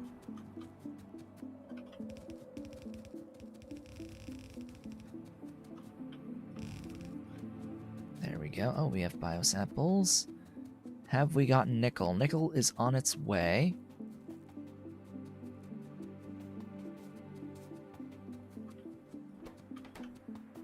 Yeah, it's really enjoyable, especially once you actually have modules and productivity to make things actually happen. You know, this mod set I think would be a lot more enjoyable if the rates were higher. Just if the rates were higher, and if you weren't having to fiddle around with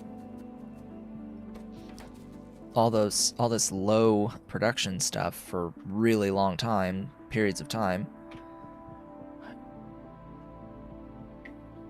Like, I get that there's a lot of time to actually build these processes, but it can be depressing making 0.4 of something at a time and it taking 2 hours just to build out the infrastructure to get 0.4 up over there. 0.4 per second.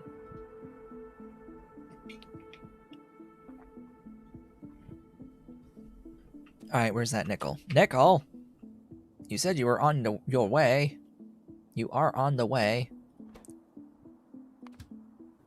Oh. I didn't have the signals on that supply station up here. So it's preventing... Yeah, it's preventing the stuff from coming in. Alright. There. And there. From coming in and going out.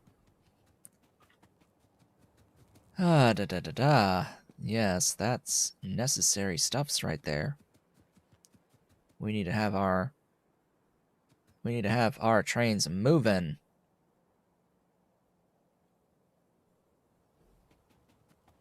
And moving they are, yet again. Alright, here comes the nickel. Here comes that nickel.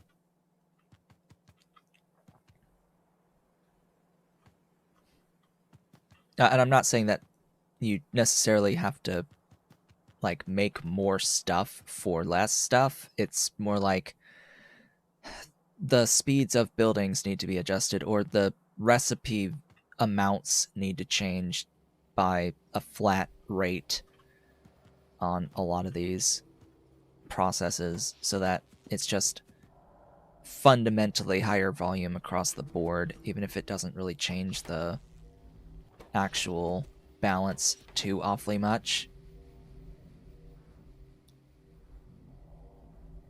We now have neuroprocessors. Huzzah! With our, however amount, 20% productivity on this building now. Thanks to the power of modules.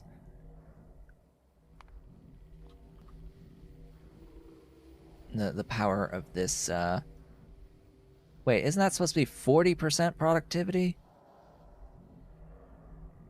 Wait a minute.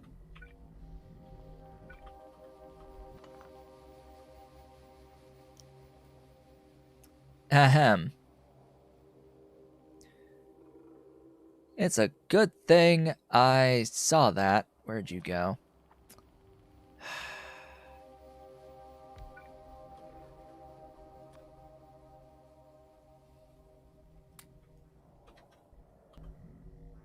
That's better. 60% productivity.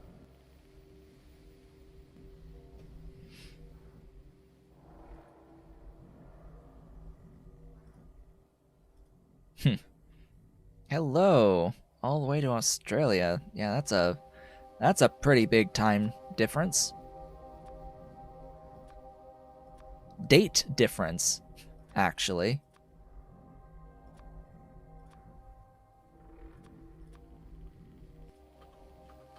I think it's like plus 16 hours going from East Coast US to Australian time. I don't know which time zone though in Australia. How many time zones are there out there?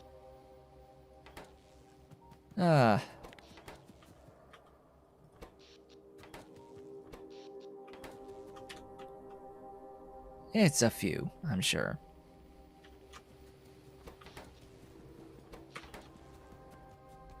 Oh, right. That the answer depends upon whether or not it's daylight savings time, isn't it?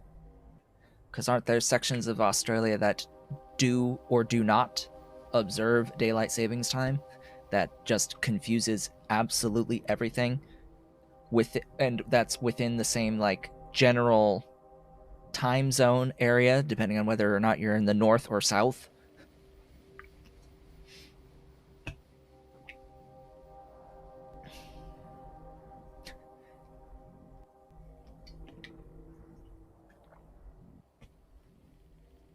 There's places like that in the United States as well. There's at least one state that's different with daylight savings time.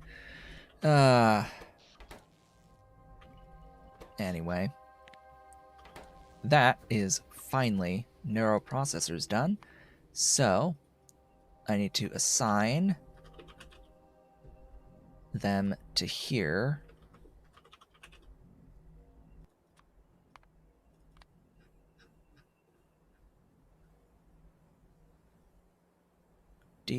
Neuroprocessors. Right there, and save. And there we go.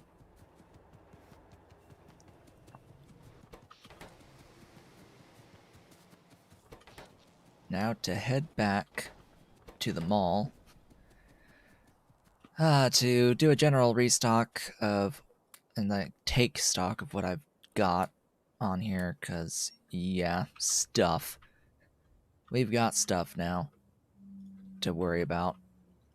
Particularly how I'm spending these neuroprocessors that I'm making at a blistering speed of 0.4 per second.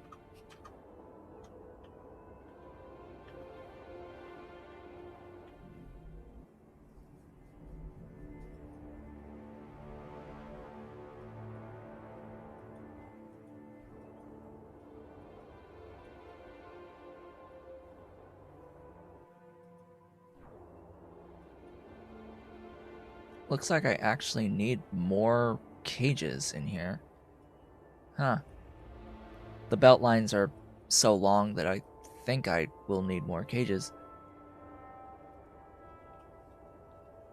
So this building can do up to 0.9 something, it said.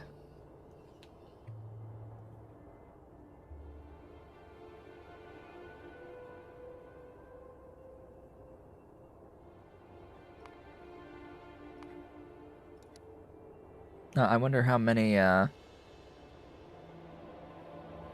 much of a building difference it would make, because I think the major thing that changes is the brain requirement. The rest of the stuff doesn't require as much infrastructure to push this value higher.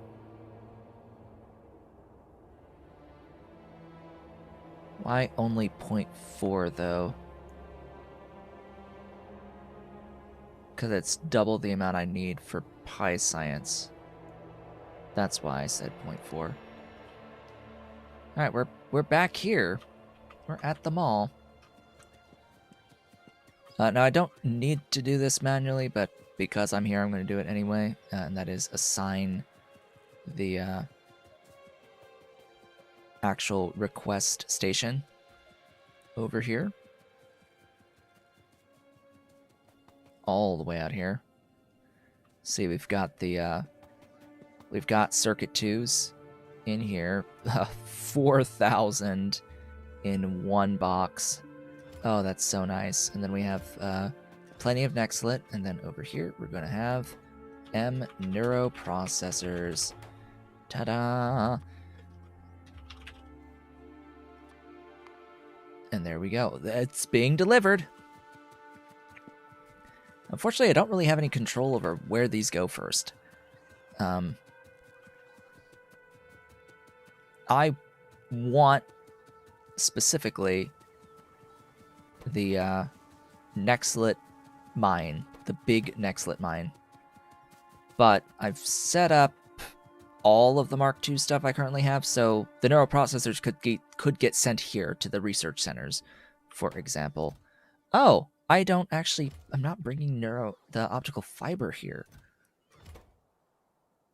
So those won't even get made.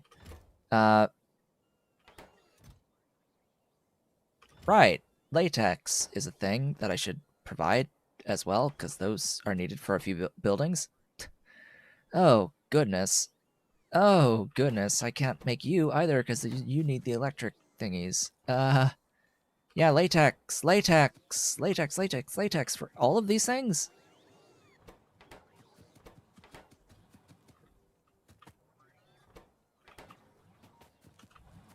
Yes, for all of these things. Okay, I thought it was done, but apparently not.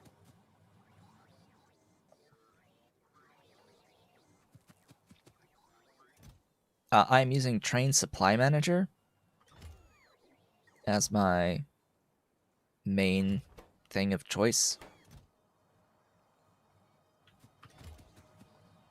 And my train stations I've built, though the train stops I based off of the tutorials for Train Supply Manager. There's this document on the TSM mod page that goes over lots of different examples of usages, and it explains how the logic works here to the requester stop.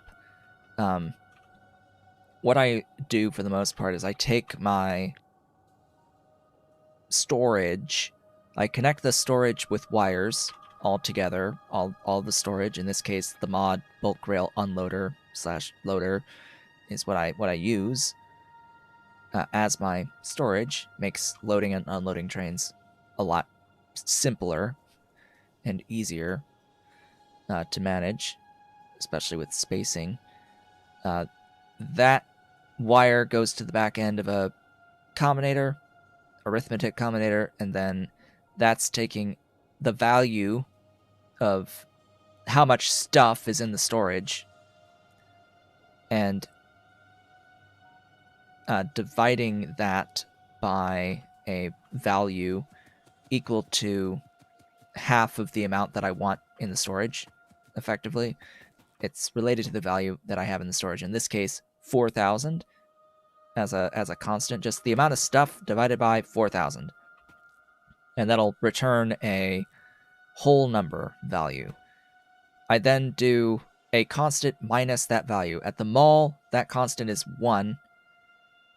This will limit the total number of trains that are coming to the mall to 1. Most other places, it's 2.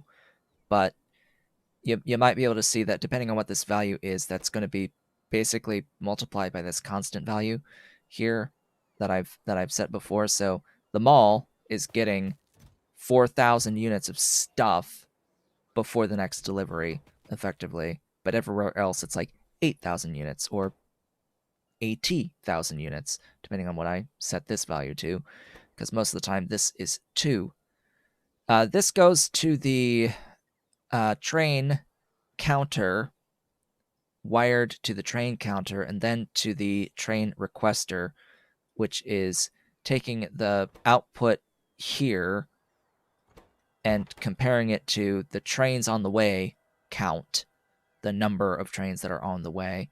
So when the number of trains are on the way is less than the value of P, it will turn on the light and it will increment the number of trains that are on the way by 1. It will check again, and if that's still true, it will increment by 1 again. But when P, the maximum value of P is limited by this value here.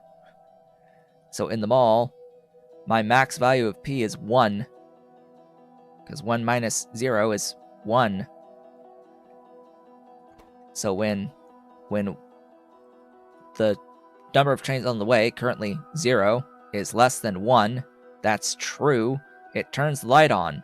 And then when there's 1 train on the way, well, that's not less than 1, it's 0, so it won't bring in any more trains.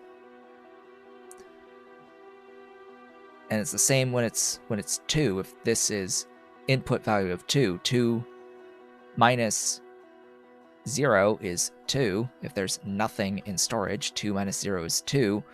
it'll be like, oh, hey, yeah, so there's 0 trains. Yeah, that's less than 2, so we're going to send a train. Now it's 1. Is 1 less than 2? Yes. Yes, 1 is less than 2, so we'll send another train. Now we have 2. Is 2 less than 2? No. 2 is not less than 2, so we'll turn the light off at that point. It won't request any more than that at that period of time. And there will never be any more than this value of trains coming to the station at one time. And it will only request them again, like after you're full, once you've fallen below this number times this number of stuff stored in the station. Because your X value will have to be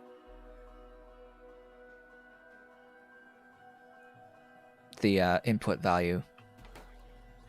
Yeah, but you'll have to bring your input 1 lower than the trains on the way, right? So you'll need to make your P at least 1, right? The P value will have to be at least 1 to send the next train. So if your X value is 0, that's the only way we can have this here, is if X is 0. The game will always round down, by the way. So if I fall under 4,000 units, the game will round down. If this is less than 4,000 over 4,000, it will output X as 0. And it'll be like, oh, hey, yeah, 1 minus 0 is 1. So now we're sending a train. In the case of 2, if this is a 2 minus X, why, at that point, if we have 4,000 units where X is 1, well, 2 minus 1 is in fact 1. So we're sending a train. If we have 4,000 units in here, right? So if this is 2, if this is 4,000, your X is 1, but this is 2 minus 1, right? So a train is going to come in, and then you're going to get however much stuff is in the train. You're going to have more than this, ideally. Let's say then we have 8,000 units. We have more than 8,000 units, but less than the next breakpoint at 12. At 12k. So at 8k, well, then your X is 2, and your 2 minus 2 is 0, and it won't bring any more trains, right? So that's why it's this number times this number is the amount of stuff you'll have stored, requested to stay stored in there, your buffer amount. And just my experience has been that that much is fine. Overall, like the 4K value for 8K stuff for solids seems to be fine. Fluids depends on the fluid, but if it's a high volume fluid, more like a times 10 on that to carry about 80K usually, but depends on how much fluid storage, etc., etc. Okay. I guess the kitty cats got tired of my rambling and they're nowhere near me anymore. They've run off. The kitty cats have run off. Where have they gone? I don't know. What I do know is that I'm going up here, and I'm gonna build this. Oh, that's gonna be fun. Because we need more. We need more Ulrich. We need more. Absolutely, we need more. I need to upgrade the infrastructure there. If I even want to maintain my current level of neuroprocessors, I'm going to need more stuffs. More everything. I'll start by getting these corrals placed and then run a upgrade planner over all of this, because, yeah, it's a lot of stuff there.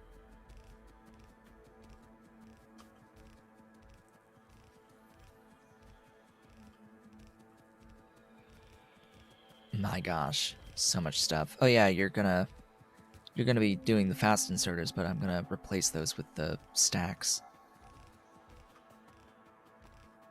Stack inserters are awesome.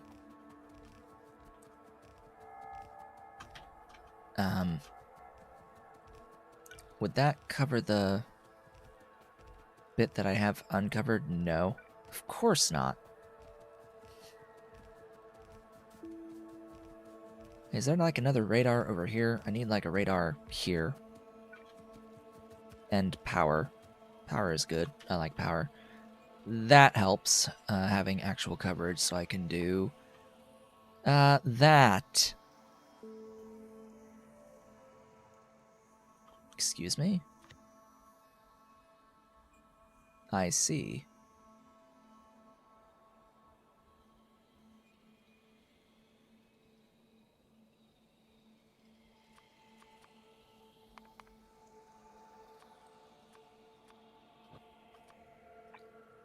That's what I need.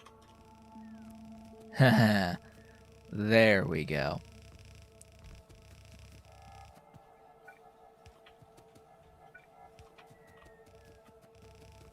That's more like it. Oh, did I actually carry just enough? Yeah. I actually brought exactly 80 of the corrals with me. That's nice. I'm going to need a few units of Ulrich, though, for the modules. Which, fortunately, I have, you know, over 100k. I think that's enough. 4 stacks of 300 uncaged Ulrich just magically in my pocket. These gigantic horses, literal horses, sitting in my pocket, uncaged.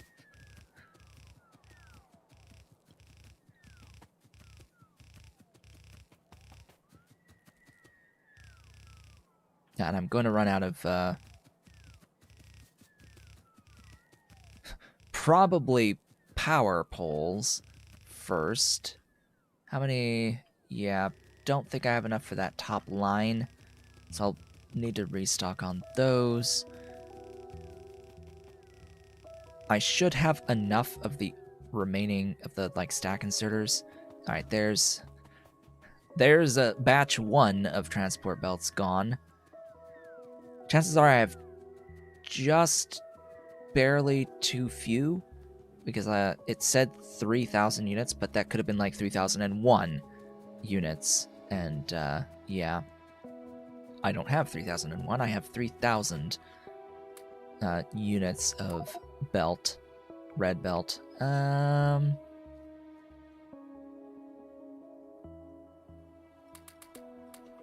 Put those in. It would be good. It's good to have them in storage as well, so I'll just restock it the next time I get to the mall. Am I carrying around any medium poles? I don't think so. No, I'm not. Unfortunate.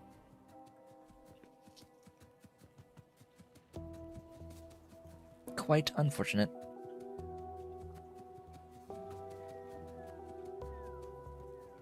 I guess the next thing I need to think about is, hey, do I have enough food for all of these?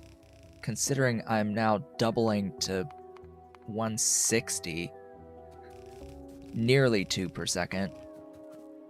2.43, I think I've got the capacity for that much.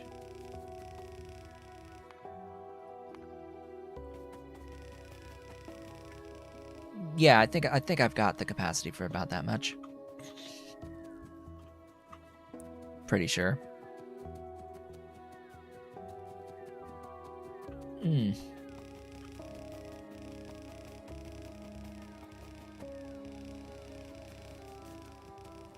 By the way, have the bots built this guy yet? Yes, thank God. Oh, thank goodness. I'll want the uranium one as well. Oh, that's... Yeah, I'll want the uranium one, and I'll want the big phosphate mine one, wherever that is. Did I even put that in here? I don't think I did. Huh. Like, that one is pretty necessary as well. Alright, looks like I've run out of power poles.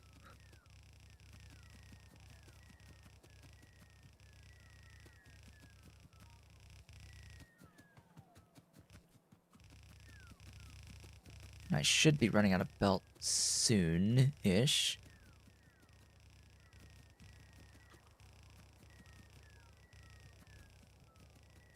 Yeah, it seems I carried more than I needed. More than I needed of these, Ulrich.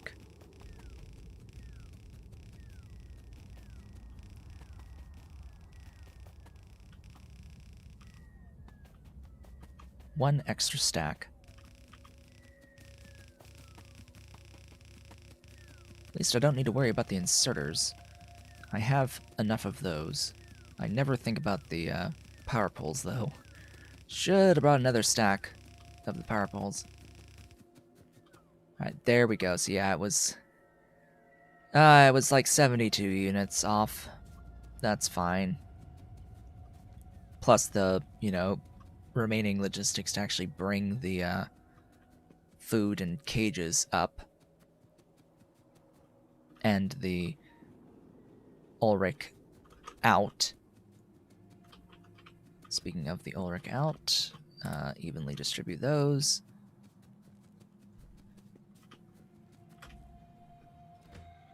And restock on everything. Let's go.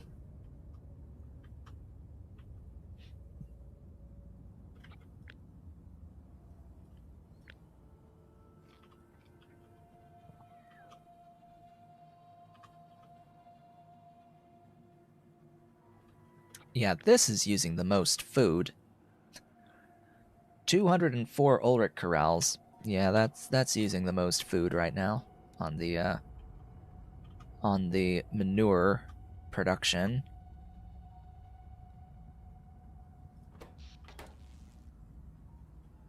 Thing is, this manure production, gosh, there's going to be things that will need it the further that we get, but we're going to be shifting to stuff that will use manure directly rather than as ammonia or urea. Because urea, I still need a proper solution.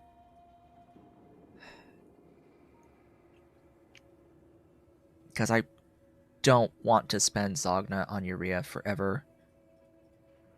Yeah, it's like the best / only option.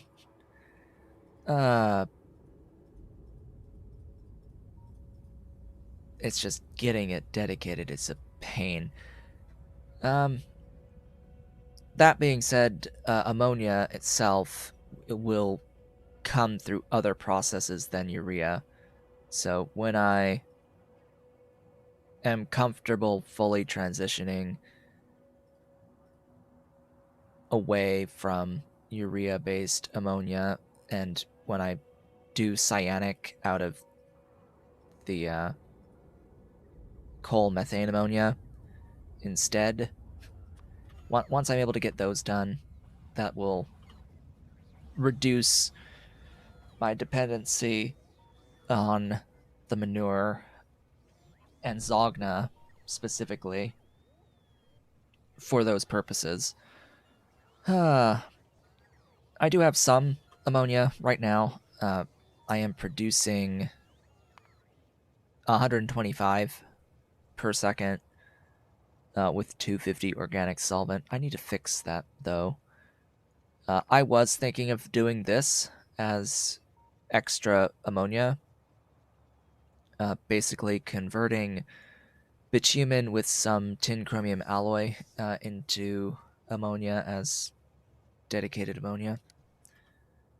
But that's temporary until I get the abiotic ammonia.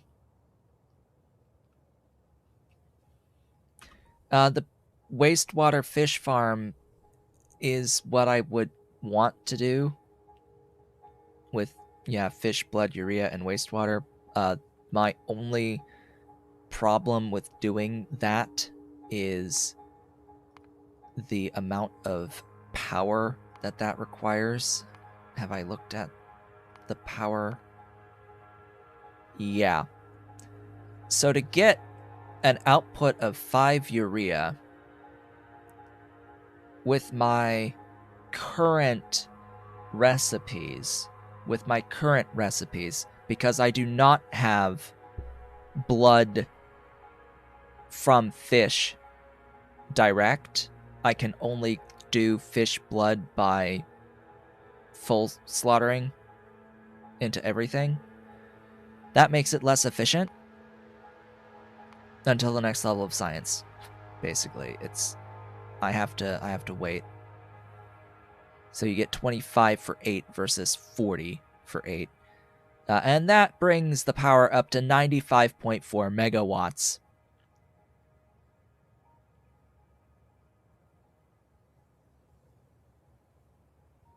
For 5.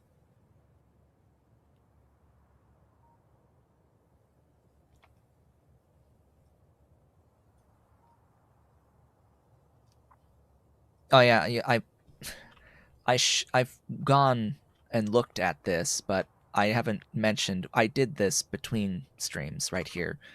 The saline water. Yeah, I grew tired of moving salt on my train network to make saline water. Grew quite tired of that. I figured if I'm just gonna make the saline anyway, it's easier to move the saline than it is to move the salt to make the saline. So I'm just gonna make the saline and put it onto the train network as saline. I still need salt available, but yeah, saline. Yeah, so this is pretty prohibitive for the moment. Once I get access to the better blood recipe, at that point I have access to Mark II buildings across the board. I think including the fish farm. So that will help. But it's still 53.5 megawatts of power to do it that way. To even just get 5 urea. Granted, this is not the most efficient way of getting fish either. Not the most efficient fish recipe. If I was making fish food, that would help reduce the time, the crafting time, as well as increasing the output just by going to the next level there. And that would further reduce the number of buildings required and further reduce the power consumption. But yeah, just know that for now, it is not particularly good from power perspective. I could do it. I would just need to also go and put more power production down.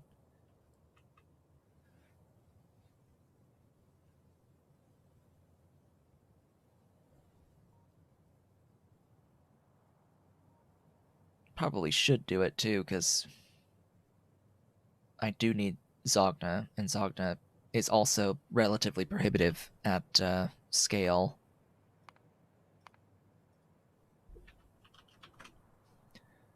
Zogna and bacteria, if I want just like 100 of the stuff, is yeah, it's a lot of things here. That's not an insignificant amount of seaweed.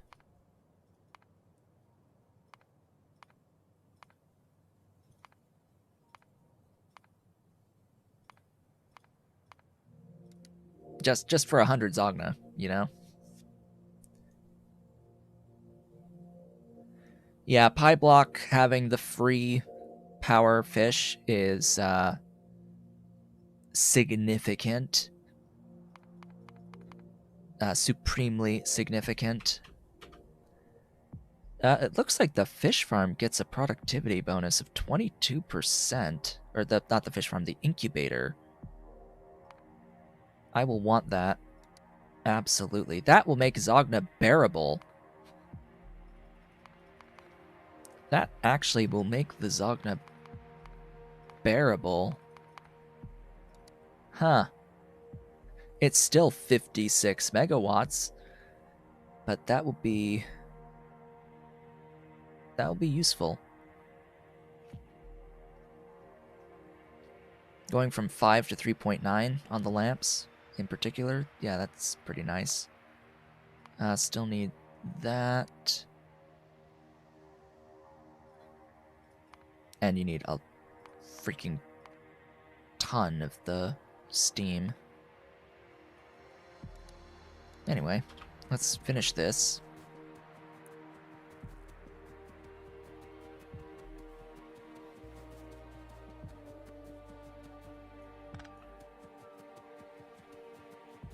Alright, let's get up. Get up here. Oh, right, I need... I need lots of steel.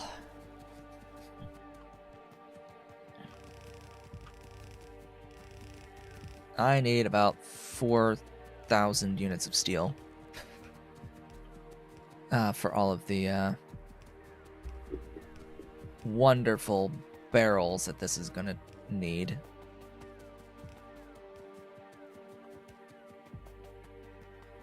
Yeah, I need a few barrels.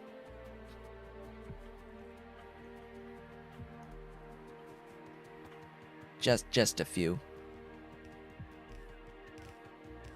I think it's more like 2,000 more than this 500 I just put in. At least this will move fast-ish. I could make it move slightly faster for now. 3.5. Eh. Okay. Alright, you are the output.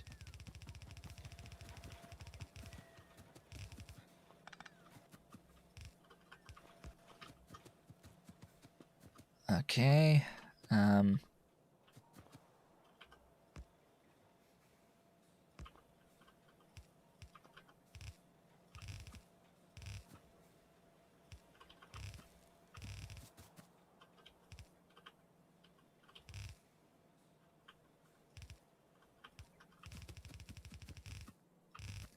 So which line is which up here? This bottom line looks like it is the cages.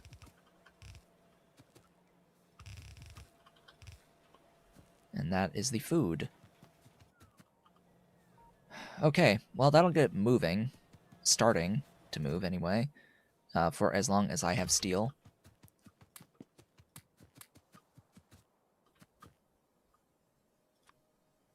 Give me like all of the steel. Oh boy. Time for another restock.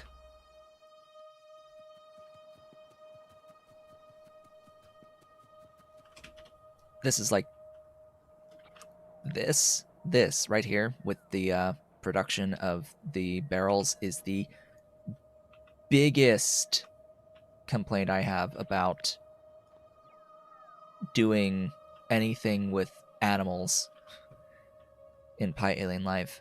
They all need some form of fluid consumption. Mostly that's water, and the buildings don't have a pipe input. And that was done on purpose.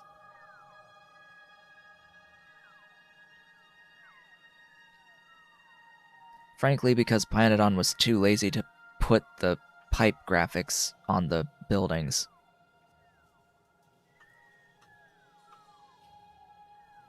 that would actually look decent.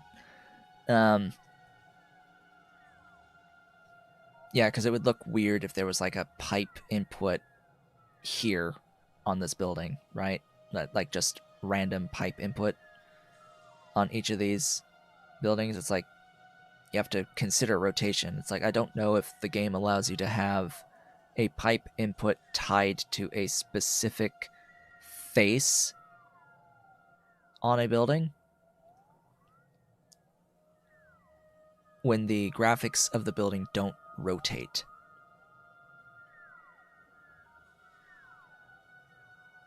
That's not doable. Because this is such a big animation that's playing on the alien life buildings in particular, it uses the same sprites for all of the building rotations, so it will always look like this. But the way the game handles the fluid inputs, that is a pipe specific thing. That is a rotation specific thing. It gets assigned to a face, and then the rotation of the building will change the position of that face around the building.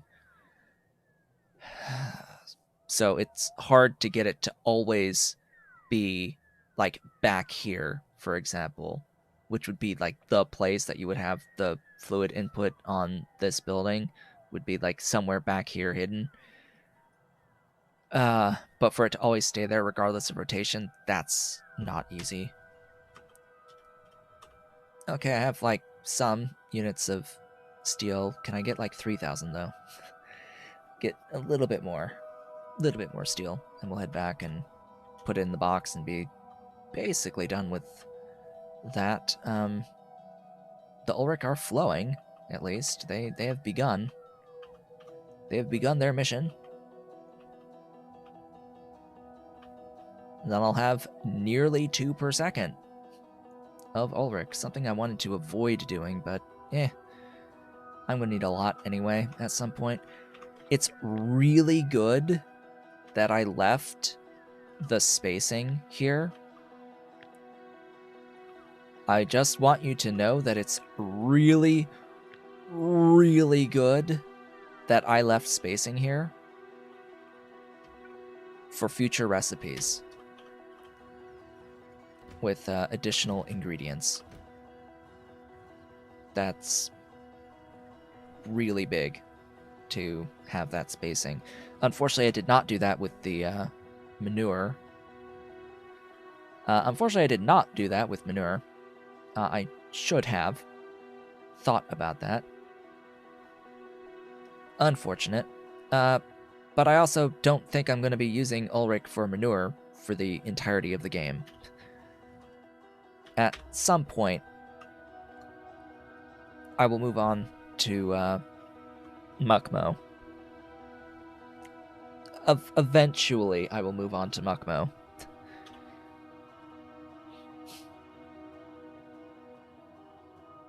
The Muckmo eat a lot of Thalgi and Relesia, if memory serves.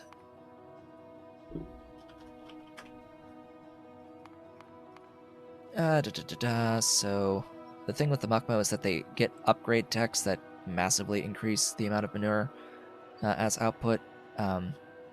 Relesia and Thalgi. 6 versus 6 versus 7, 9, and then 10 at quality food. I don't know about quality food at this point in time, if I'm even able to make that. I'll look at it. I'm not able to make Renea.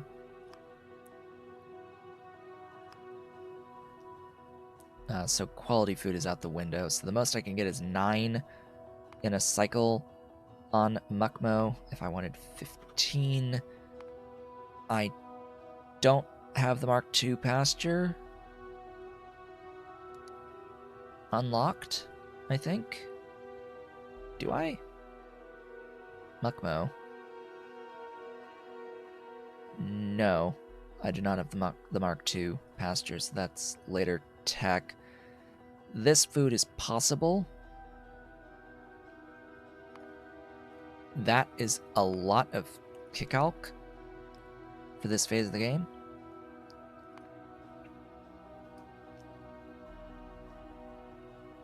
And Tufro, for whatever reason, need this manure bacteria that I don't ever remember them needing. They might have needed it the whole time, I just don't remember. Yeah, so let's have our manure producer need manure.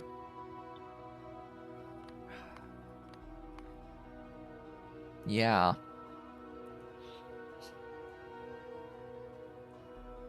Oh yeah, and you need coarse fraction. Plus soil. Well, that's the easy part.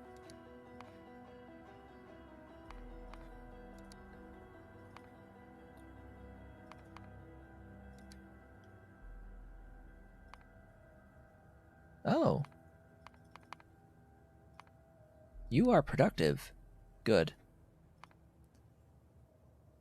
Good, good, good.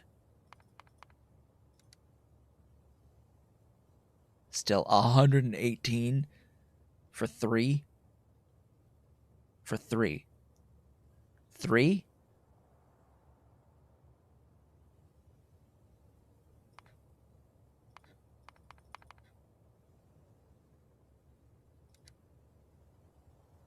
Uh, 118 for 3.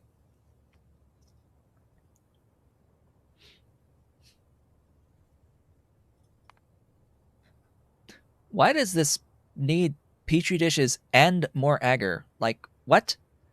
Why do you need full petri dishes with agar already in it, plus additional agar to make this manure bacteria? That makes no sense. You already have the petri dish with the agar in it. It would be one thing if it was an empty petri dish plus agar, but we have this item that is the petri dish that represents that already, and we're making it through another process, another step in the process. So it's like, okay, fine. I mean, productivity steps are productivity steps.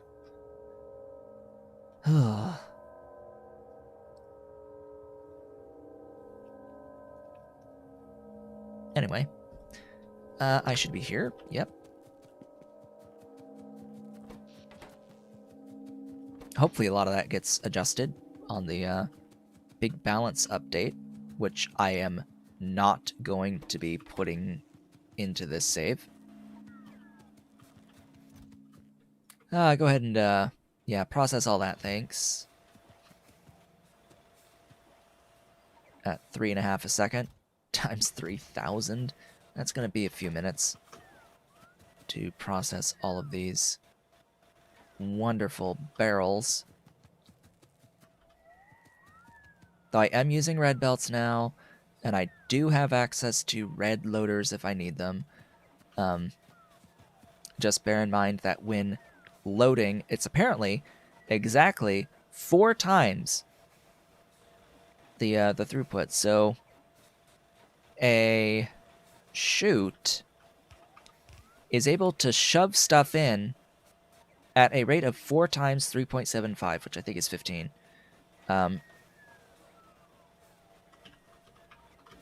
Yeah, it's exactly 15. And then the yellows can be 4 times 15. And the reds, yeah, the reds are 4 times 30. Up to 120 throughput on a single entity. Not like it's really possible without mods that add additional levels of belts.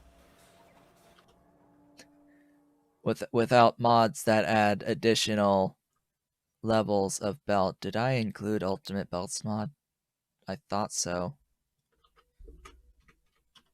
Ultimate Belt. The most ultimate of ultimate. Yeah, we've got this. The ultimate logistics.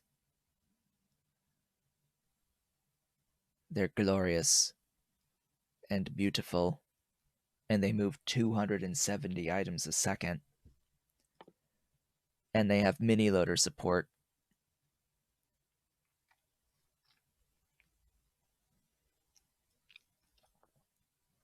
So I don't have to worry about belts over time.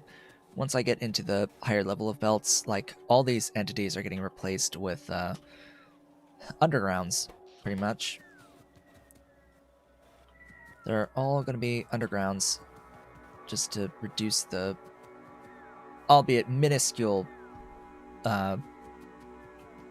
performance that the belts use by that point. I mean, yeah, hundreds of thousands of entities of belt will have an impact on performance, but it's actually not that much compared to buildings and animations, for that matter. Buildings with big animations. There's a reason why I'm using a mod right now that reduces the quality of the animations by a specific amount. I may need to make that more aggressive. I may need to turn off animations entirely at some point for performance reasons, because it's just using too much stuff. Alright, that is still chewing through. We've got 2.4k left in the box. We do not have enough barrels going down this line, or this line, or this line. Looks like I've got them going down this line just fine. They're going down part way through these other three. It'll just take a moment, few moments for all that. So, now that I have neuroprocessors, yeah, it looks like I need to get latex put onto the network. That's not gonna be nice. I have latex, do I not? I do have latex on the network. I just need to bring it to the mall. Alright, that's easy. Yo, M neuroprocessors right next door. We're gonna be M latex. M latex, and we're gonna find M latex on the list here. M latex. Hello, M latex. You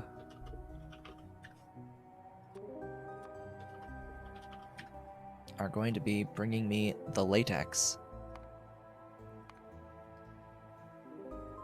And ideally, there should be latex on the way. And that solves that issue, where I was missing latex for a number of these Mark II buildings in here. Note that there are some that do require the electric engine unit, like the spore collector and the slaughterhouse, that I will not be able to make. And there's some that I had already been able to make and was making. It'll be nice having the Relesia. Now that I have the neuroprocessors, it'll be nice to have the Fastwoods now that I'm bringing the latex in, although they do need the electric engine units as well, so there goes that. I will have the Mark II compost plants. Those are significant because they're so big. Needing half as many is pretty nice. I should not have requested another 3,000. Put those back. Eventually I'll do Bodos. But it'll be good having biofactories and bioreactors at Mark II, as well as the creature chamber, the gene lab, and the incubator. So all of these guys, plus, well, the latex making microorganism mines and all of that, and the research. Oh yeah, optical fiber. Duh. So next to latex, we need M optical fiber. Not that one. M optical fiber. There we go. Over here. No, over here. Bring me my optical fiber if there is any. If there's any left. Yeah, that's what I thought. That's what I thought. Nothing. Nothing available at the moment. There goes the latex. But fortunately, I was able to get this guy. Oof. Oh, yes. Finally, Nexlet mines. Oh, boy. And then what about the big the big phosphate mine? Do I even have that unlocked yet? Now, that's a good question. Big phosphate. That doesn't unlock until this? Is it in here?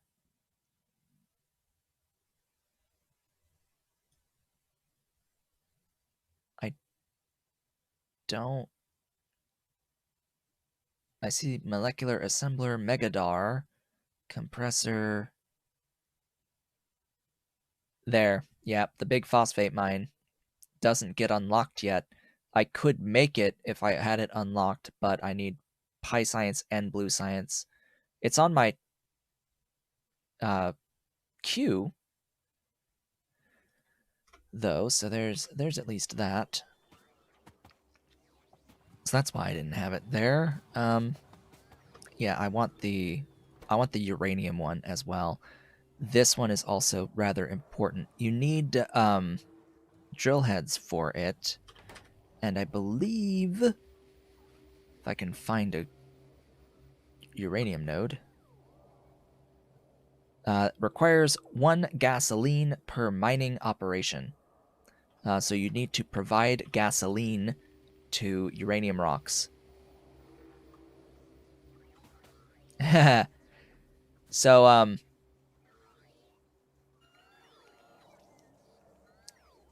Ulrichs are about the extent of what I've done with alien life so far.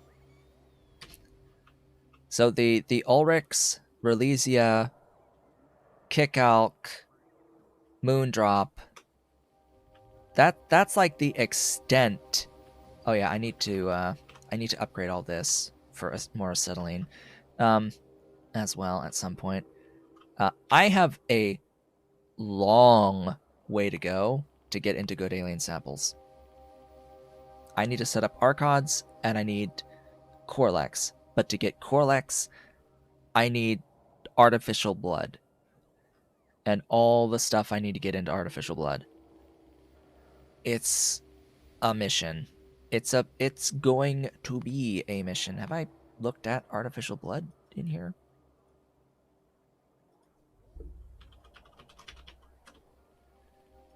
The artificial blood. Say I want like 30. I will need, blood for 1. For that. That's the easy part. I also need the cobalt fluoride and decalin. And all of this stuff. I need to have acid gas, which... bleh. However the heck I'm going to get that initially when I don't have Aurum.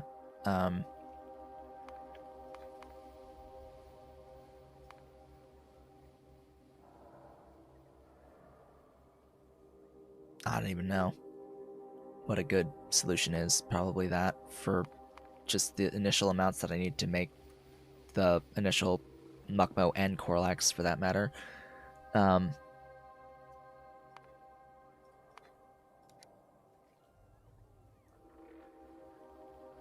That'll have to be what I do.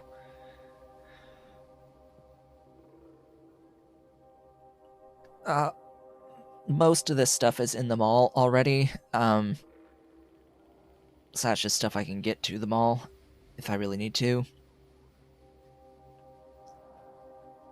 Because I don't need a consistent supply of artificial blood yet. I just need it to make initial batches of those things. Like Corlax. But yeah, we've got a long ways. a long ways. I don't have cotton guts either set up. I'm actually closer to Pi Science than I am to good alien samples for what that means. So the Pi Science, I need to set up Yadles and the cotton guts in Prandium Labs. Not gonna get 1. I'm gonna get like 0.2.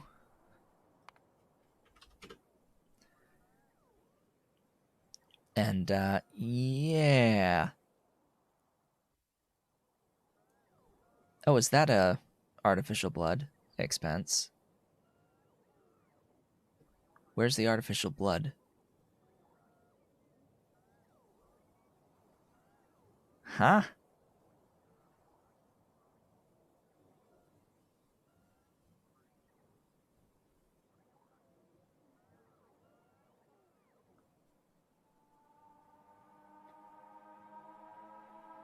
Input 1.2, where?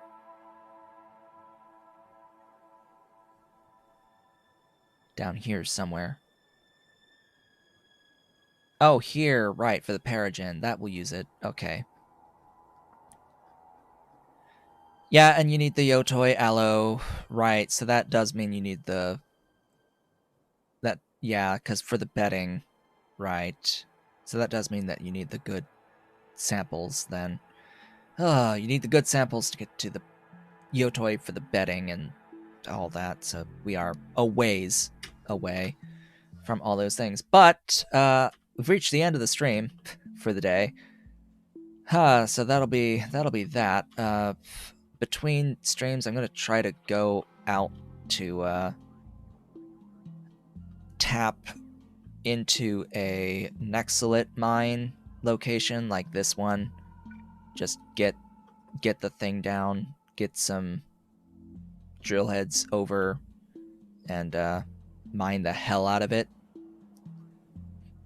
And then delete all of this.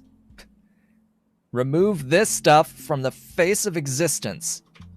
Because that's a lot of standby power. That's a lot of power. So having gotten neuroprocessors today, as well as scaled up the Ulrich, I would like to thank you all for watching. This has been Otaku Showboat. If you have enjoyed today's stream, please be sure to do all of the social and engagement stuff down below the video. Leave a like, leave a comment, subscribe if you have not yet subscribed, and hit the notification bell. Consider becoming a member of the channel by hitting the great big blue join button and supporting on Patreon at patreon.com/otakushowboat if you're so inclined and able. I will be back streaming tomorrow with more of the Hunter Call of the Wild, playing on the Silver Ridge Peaks map. And I'll be back with more Factorio on Thursday. I hope to see you all on the next one.